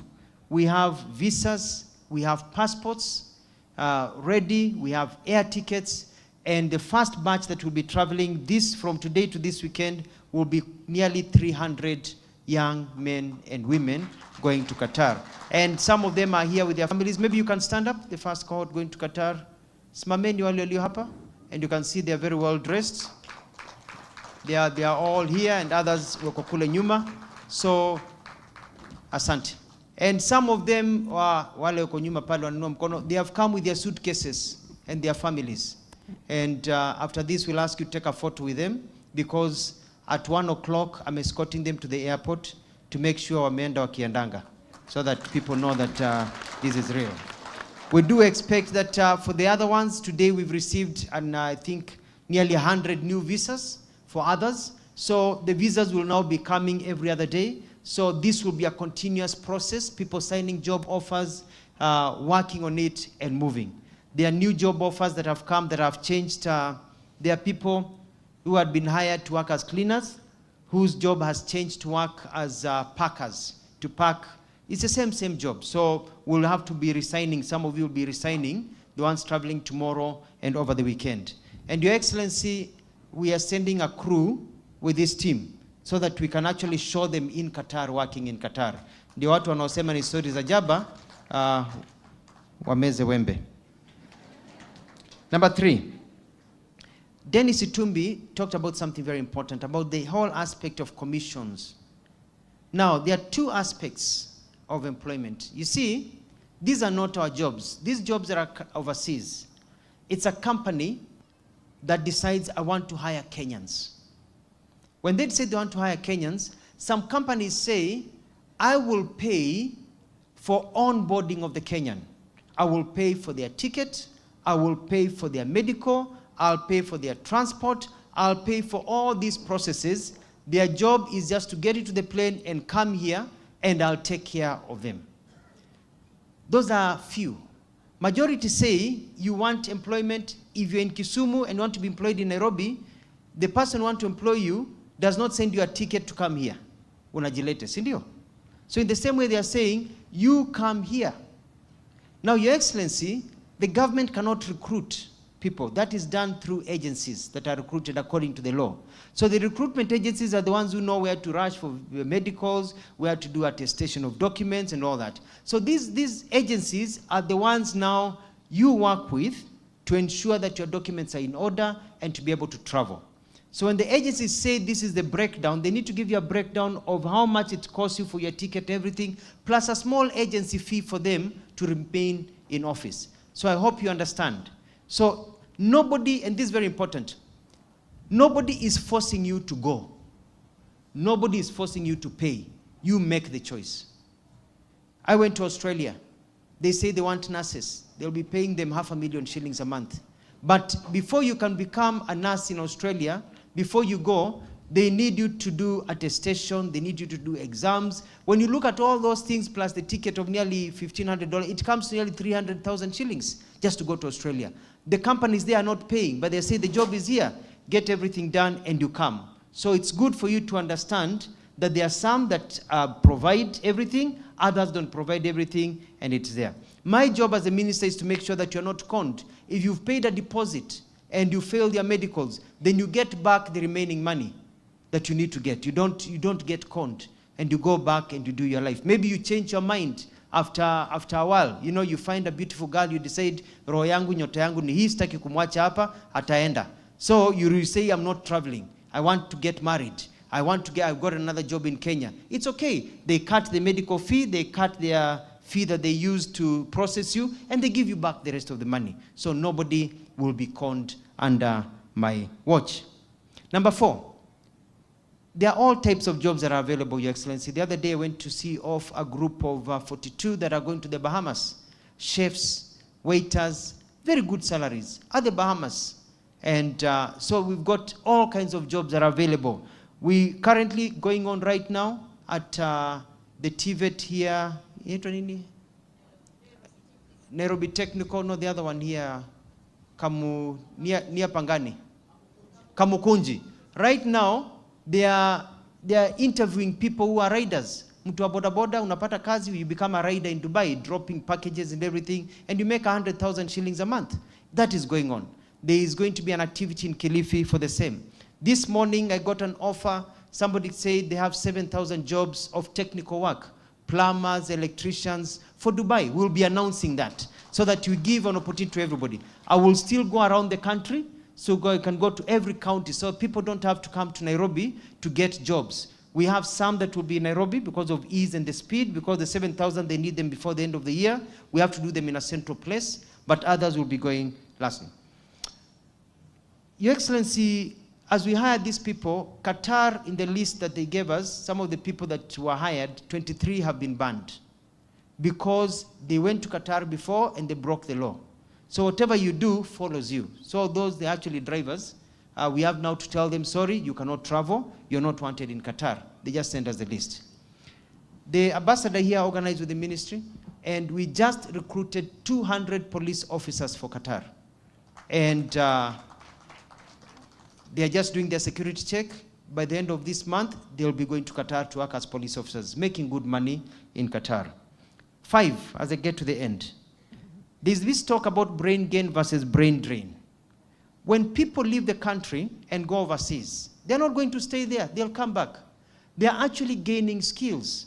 When you go to Germany, for example, or you go to England and you're working as a technician, you are gaining skills that we don't have in our country, or even better way of doing things. So when you come here, you are actually bringing better ideas that we have not seen before. How to do things better. If you go to Qatar, Qatar has very high standards, very first world country. You find that hii madhogodhani unaeka gypsum vibaya, vitu unaeka vibaya, autataki. You'll come back with discipline of how to do your things. The polytechnics, the TVETs are usually adjusting their curriculum to fit the international standard that has been required by Qatar, Saudi, and other nations. So we are actually gaining when people go overseas.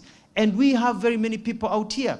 We have over 5.4 million Kenyans who can work if they got an opportunity to work. We can't absorb all of them. When a few go overseas, it doesn't mean that we are losing anything in our country, because we have more professionals, people who are trained, than we actually can absorb in our economy. So they go, but the gap is not there. But they go and come back with new ideas. So wale naysayers, wanapiga mdomo, wanasema hii iwezekani, nitakwambia inawezekana. And this will happen. Wacha wale wanataka kwenda waende. Wewe funga mdomo, kaa hapo na hiyo pesa yako na kazi yako, because the ones complaining about people going overseas, yeye yuko kazini. Na hajui wewe uko nyumbani umesota. Wewe mwambiwe nyamaza, kaa nyumbani, wacha sisi tujitafutie haki yetu, tuende ngambo, tutarudi, tuendelee kujenga taifa. Na tujenga taifa tukiwa huko, tukituma pesa. And lastly, point number 6, Your Excellency, mbele iko sawa.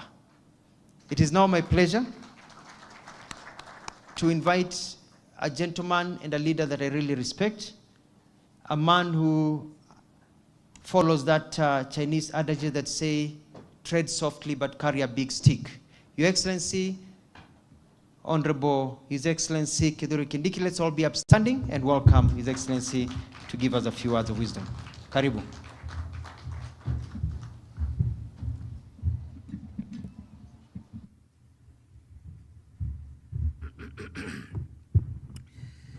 Good morning, and please be seated.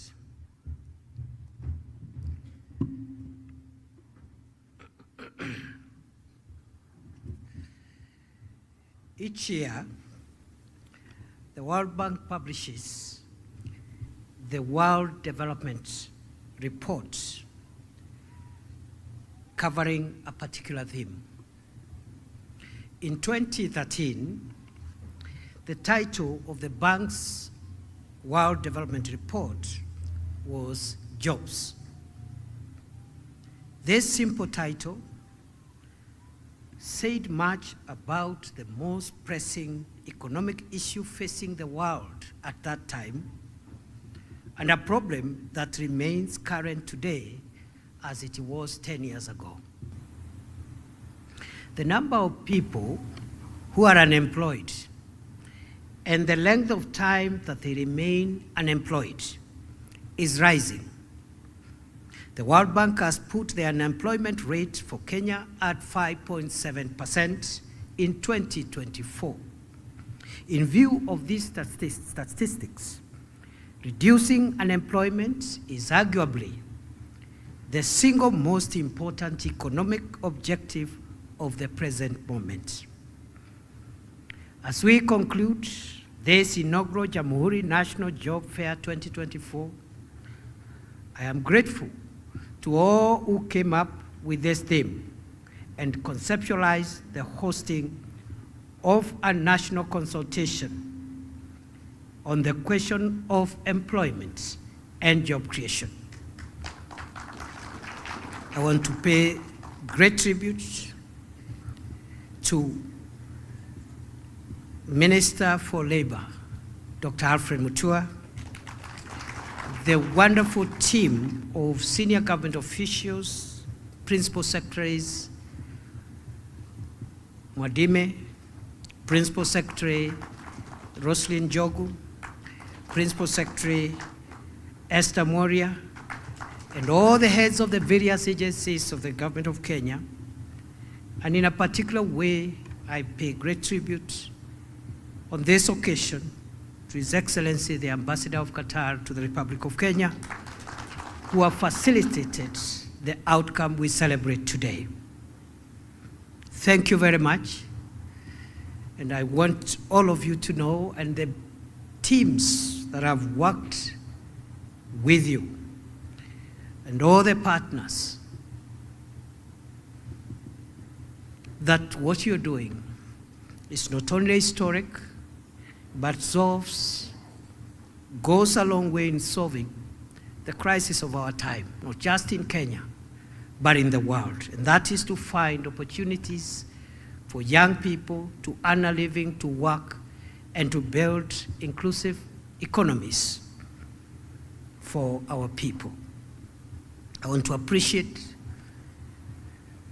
the behind the scenes and the great strategic and operational support offered to this program by a young man called Dennis Etumbi, who has always been on the forefront in this national endeavor for many years now. Congratulations to all of you. This event today stands as a testament of our collective commitment as government, private sector, and citizens to address one of the most critical challenges of our time, namely creating sustainable economic opportunities for our people and enhancing household incomes. Through the collective engagements of the last 4 days, we have witnessed the power of collaboration, dialogue, and action in the true spirit of our nation, our heritage and splendor. Ladies and gentlemen, the cornerstone of the Jamhuri Job Fair has been a dialogue on employment creation. The government is committed to job creation through strategic investments in agriculture, manufacturing, green energy, technology, and tourism, among other sectors. We are not merely creating jobs. We are crafting pathways to dignity, self-reliance, and prosperity for every Kenyan. Our job creation strategy is structured like the proverbial three-legged stool: kazi kwa ground, kazi majuu, and kazi mtandaoni. This approach ensures that we create jobs locally, even as we actively engage in creating jobs online and creating an overseas workforce through the labor mobility program. I would like to explain that the labor mobility program is one of the 3 strategic approaches to job creation that the government of Kenya is undertaking. The first strategic approach is to create jobs in Kenya, within Kenya, by expanding the economy and by also partnering with the private sector to absorb as many young people as we can in the public sector and in the private sector. We have a number of labor-intensive programs that are ongoing that are creating jobs for many young people as we speak within the country. This includes the ongoing affordable housing program opportunities that are ongoing in all the 47 counties of Kenya, the construction of county aggregation and industrial parks in all the 47 counties of Kenya, the construction of economic stimulus market projects across the country. I think we are building about 400 markets, and also other works that are ongoing in various government programs. And there are many opportunities, not just for young people to work in these programs, but also for manufacturers who are in the housing industry, construction industry, to enhance their capacity to absorb a few more people because of increased sales in cement, windows, doors, and everything that goes into the construction industry. Other than that, we have the Climate Works program, which is allowing young people to get jobs in our climate change and ecosystem restoration program, which has begun in Nairobi with about 20,000 young people and will be expanded to 40,000 within Nairobi and then to other parts of the country in the coming months. The second strategy, ladies and gentlemen, is kazi mtandaoni. And even before I talk about kazi mtandaoni, it is important again to remind us that within the kazi kwa ground, other than in the construction industry, as I have explained, we continue also to absorb young people and workers in the public sector. In the last 2 years alone, we have employed 76,000 teachers, a historic high by any administration in 2 years. We have also employed thousands of others in the Kenya Defense Forces, the National Police Service, in ministries, departments, and agencies within the public sector.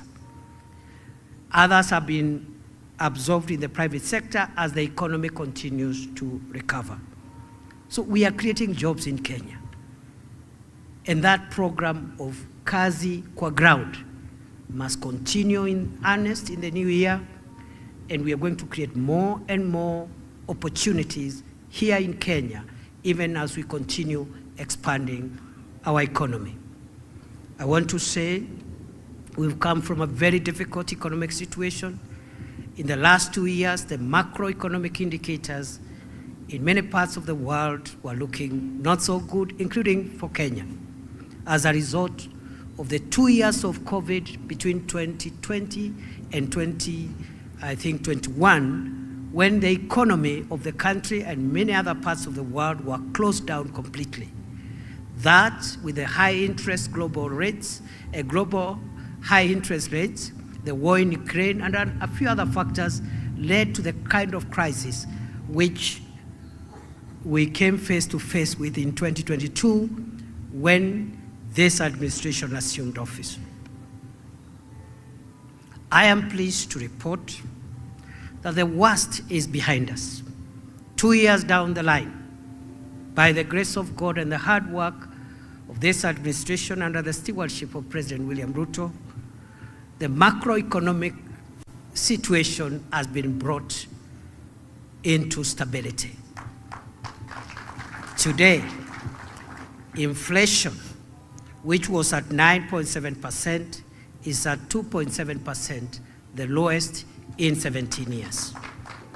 Today, the exchange rate, the strength of the Kenyan shilling, which was weakening every day, if not every hour, has been stable from a high of nearly 170 to a stable 127, 129 for the last almost 1 year. Today, the prices of fuel have been stable and decreasing every month. Today, the prices of essential commodities, foodstuffs, are reducing, especially maize flour and other staple foods. And therefore, the macroeconomic situation looks good. Not to forget, in the same vein, that the interest rates for the middle class who are looking for money to expand their businesses are going down every day, every month. From a high 15.5% a year ago, today we are talking about 11.25%, which is a record decrease in so many years. So the macroeconomic situation is under control.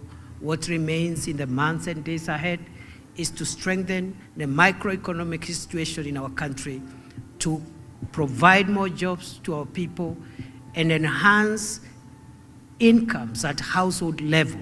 And that is the work that lies ahead of us in the next 3 years. Ladies and gentlemen, excellencies, in order to meet this aspiration, and before I talk about that, I also need to mention that is the Kazi Kwa Ground program. We also have Kazi Mtandaoni program, which is creating online jobs, digital jobs. How are we doing this? We are constructing 1,450 ICT hubs, one in every ward in Kenya. Today, 272 of these spread across the country are already operational. And young people are accessing digital jobs as content creators, digital jobs as software developers, digital jobs within the business processing, outsourcing, and many other opportunities through online opportunities. Other than the Kazi Mtandaoni, Kazi Maju, which brings us here today. And Kazi Maju complements all these approaches that I've already illustrated. In the Kazi Maju, we are saying in a globalized world, it really doesn't matter where you find a job. You can find a job here in Nairobi. You can find a job virtually through your computer and your phone. But you can also find a job in a friendly country like Qatar or many other countries that are increasingly opening up their nations for workers from Kenya. It really doesn't matter. The same way someone born in Garissa can come and work in Nairobi is the same way somebody born in Machakos can find a job in Qatar, in Doha. And therefore we need to explain that Kazi Maju is not a migration program. It needs to be clarified. Kazi Maju is a labor mobility program to assist workers to access jobs outside Kenya. They remain patriotic, they love their country, and the opportunities provided by our friends, including Qatar, are opportunities for them to go and work. And we pray that they will stay there, obey the laws of Qatar, and be able to create friendships and networks in that country. But we are not sending them away. We are asking them to invest in Kenya, and they are always free to come back home at whatever point. Once they get skills, once they invest enough, they are always able to come back. We could keep on sending more and more. So this is about labor mobility. It's not about migration. In order to meet this aspiration, we recognize the need for structuring our training to meet local demand, even as we prepare labor for the international market. Our education system, now going through reforms, is working to keep up with the trends in the industry. The traditional job market has changed. Schools that have been producing graduates who are less useful to industry are now under reorganization to align with industry needs. Educationists and industry stakeholders now have the opportunity to create strong partnerships to design a better balanced mix. It will now be possible to keep abreast with the latest technologies and trends so that we can increase the chances of youths finding opportunities. We are also laying emphasis on recognition of prior learning under the recognition of prior learning program. Under this program, skilled Kenyans who have no certificates are being recognized and issued with certificates by government accredited institutions to arm them in their search for jobs.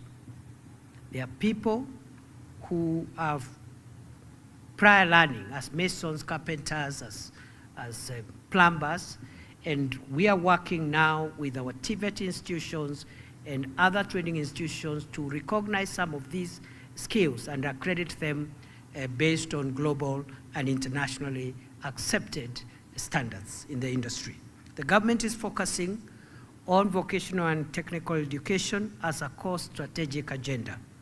Through this approach, we are ensuring that our youth are not just employable, but thrive in an increasingly competitive global market.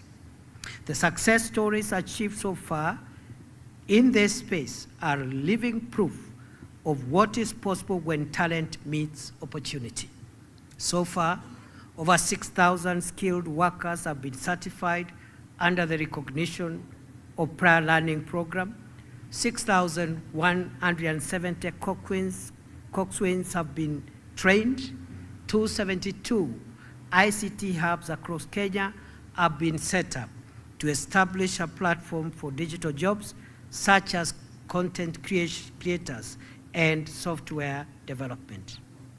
Through industrial-based attachments, we have secured the training of farm hands and farm managers and built a strong constituency of certified masons, plumbers, and carpenters through the affordable housing program and other construction works.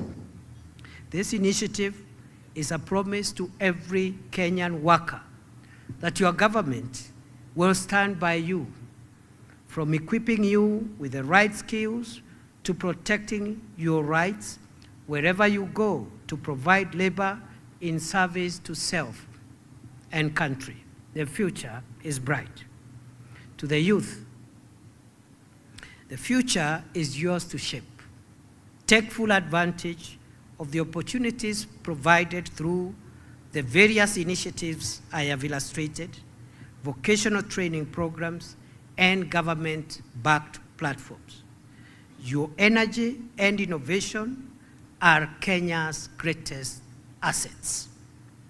To the private sector, we urge you to intensify your engagement in job creation, especially in emerging sectors like technology, agribusiness, and the creative economy.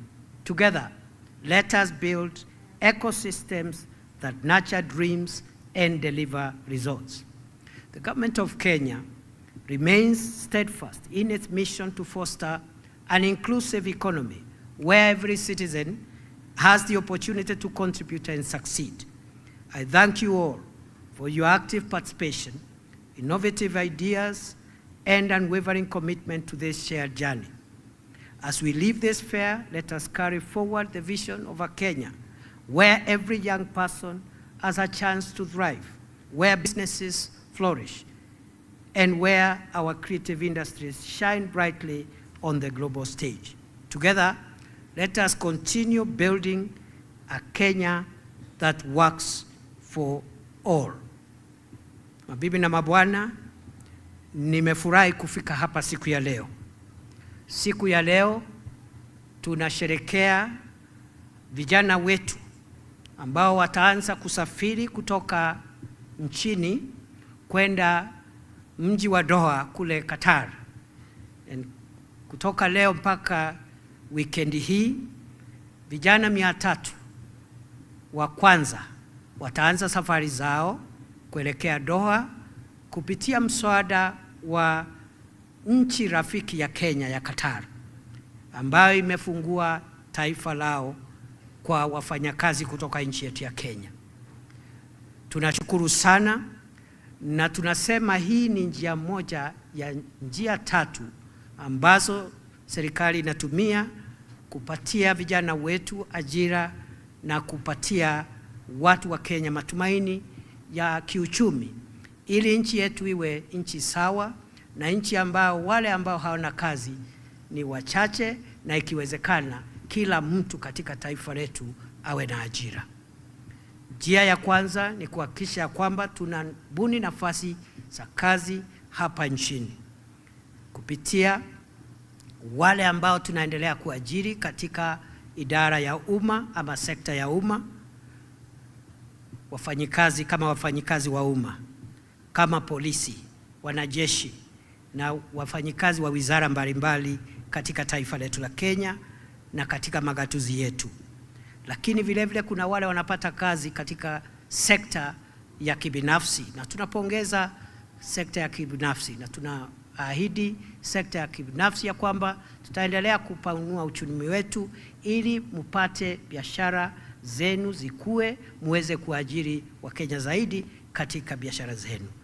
Kwa hivyo tunaendelea kubuni nafasi hapa nchini, lakini vile vile tunaendelea kubuni nafasi katika mitandao, nafasi za kazi. Vijana wengi siku ya leo, sio Kenya pekee, kote duniani wanafanya kazi za kimitandao, na ndiposa tunajenga vituo 1450 katika Jamhuri ya Kenya. Kati ya hiyo idadi, vituo 272 viko tayari na vinatumika, na vijana wengi wameanza kupata kazi za kimitandao. Sehemu ya 3 na ya mwisho katika pembe 3 za serikali hii za kubuni nafasi za kazi ni kupeleka Wakenya wale wanataka na wanapata nafasi katika nchi ambazo ni rafiki na nchi ya Kenya, waende pale wafanye kazi, wapate hela. Hiyo hela wasaidie jamii zao, wawekeze katika nchi yetu, na wakipata hela ya kutosha ama wakipata ujuzi wa kutosha, wako na uhuru kurudi nyumbani. Kwa hivyo sisi hawa vijana wetu hatuwafukuzi Kenya, ni kazi tu wameenda. Kama vile mtu anaweza kuwa ametoka Garissa apate kazi Nairobi, lakini yeye kwao nyumbani ni Garissa.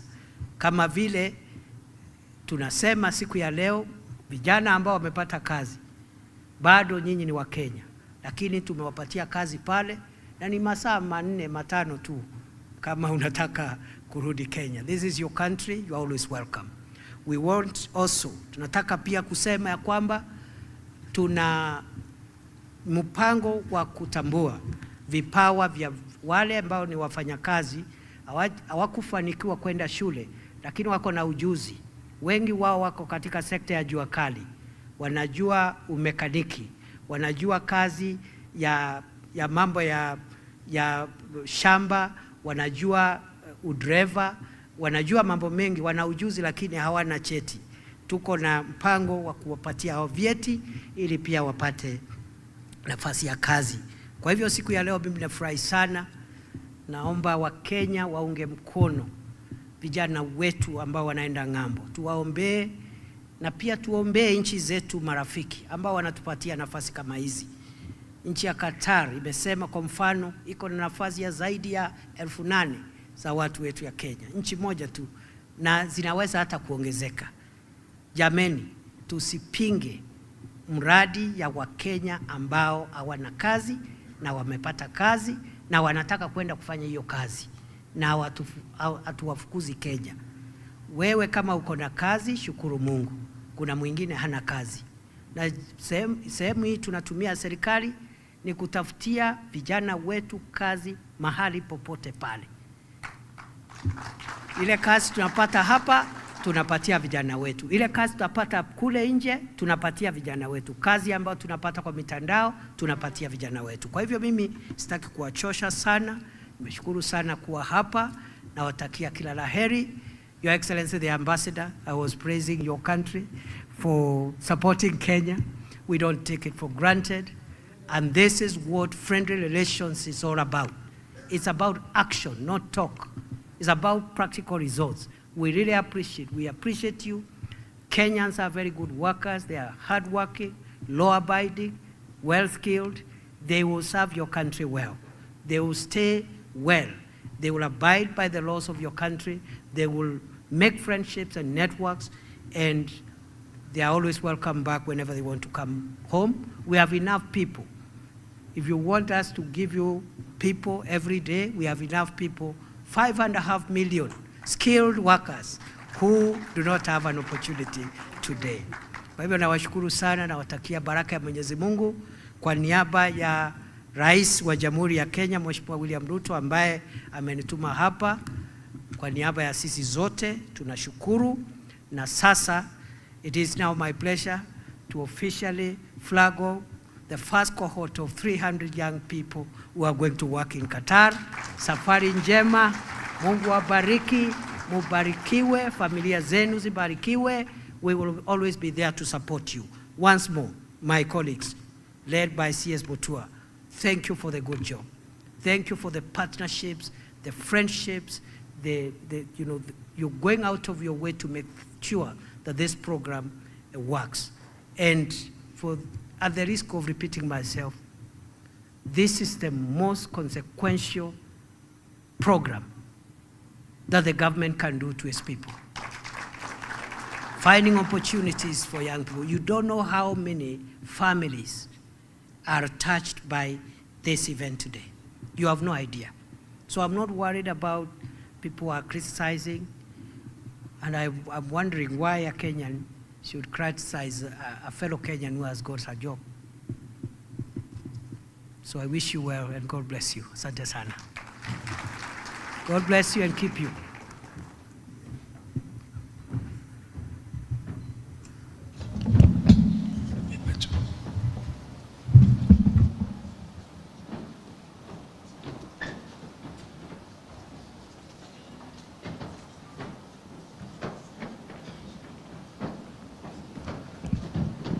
And now the CS and His Excellency are launching the strategic plan.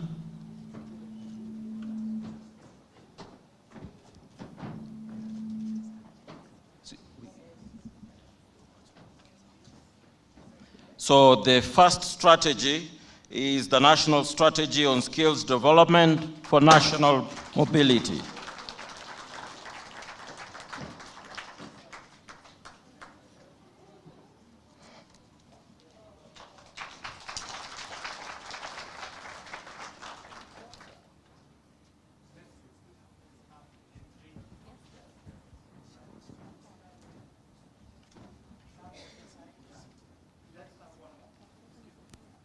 Kindly, we can be seated. The rest of us can be seated, kindly.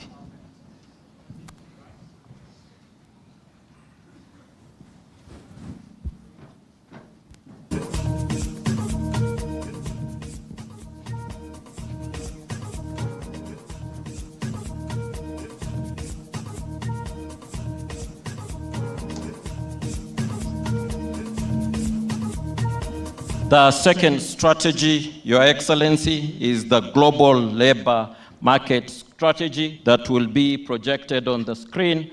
This is a strategy that we developed with my counterpart, the PS Diaspora, to guide us as to the markets where opportunities, job opportunities are available in the international labor market. So if it can be projected on the screen, please.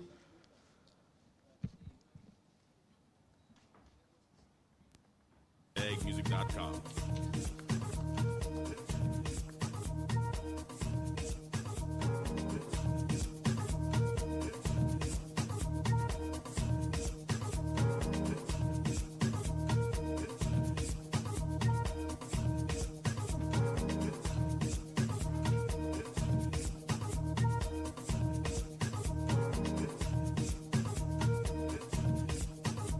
I now call the organizing committee to join His Excellency for a group photo. The organizing committee, kindly.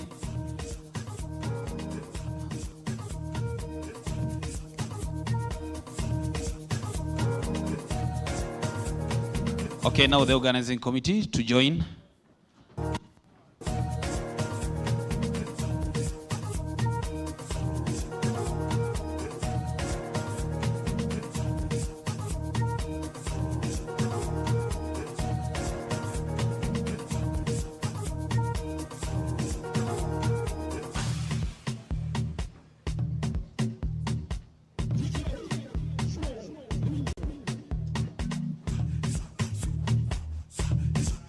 Music.com.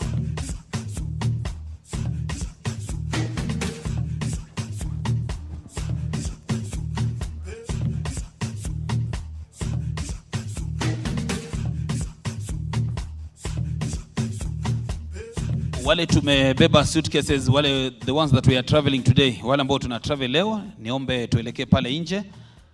Before that, nitaomba the rest of us.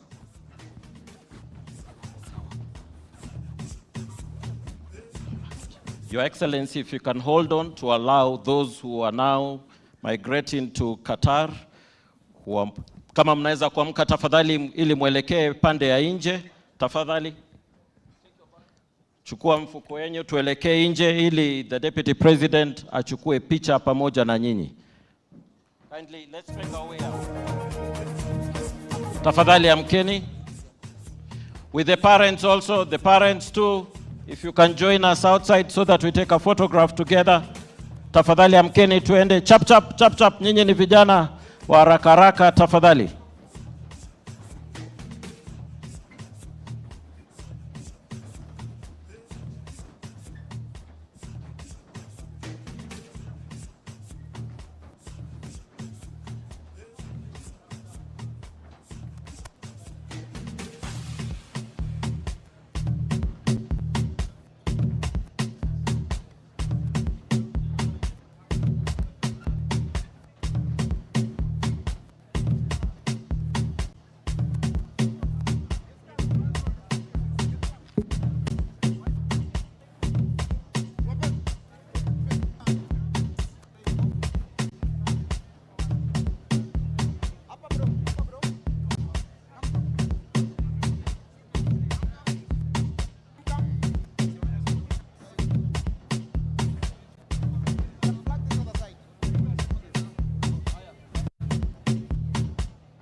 Music.com.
Fungue njia sasa.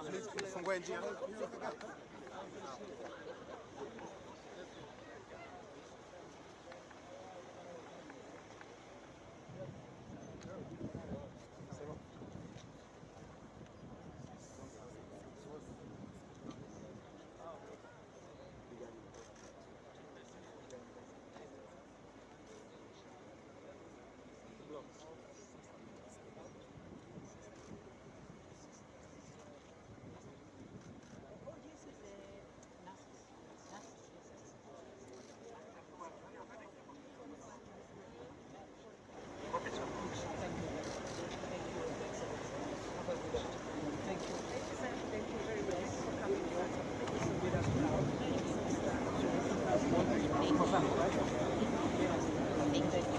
Thank you, sir.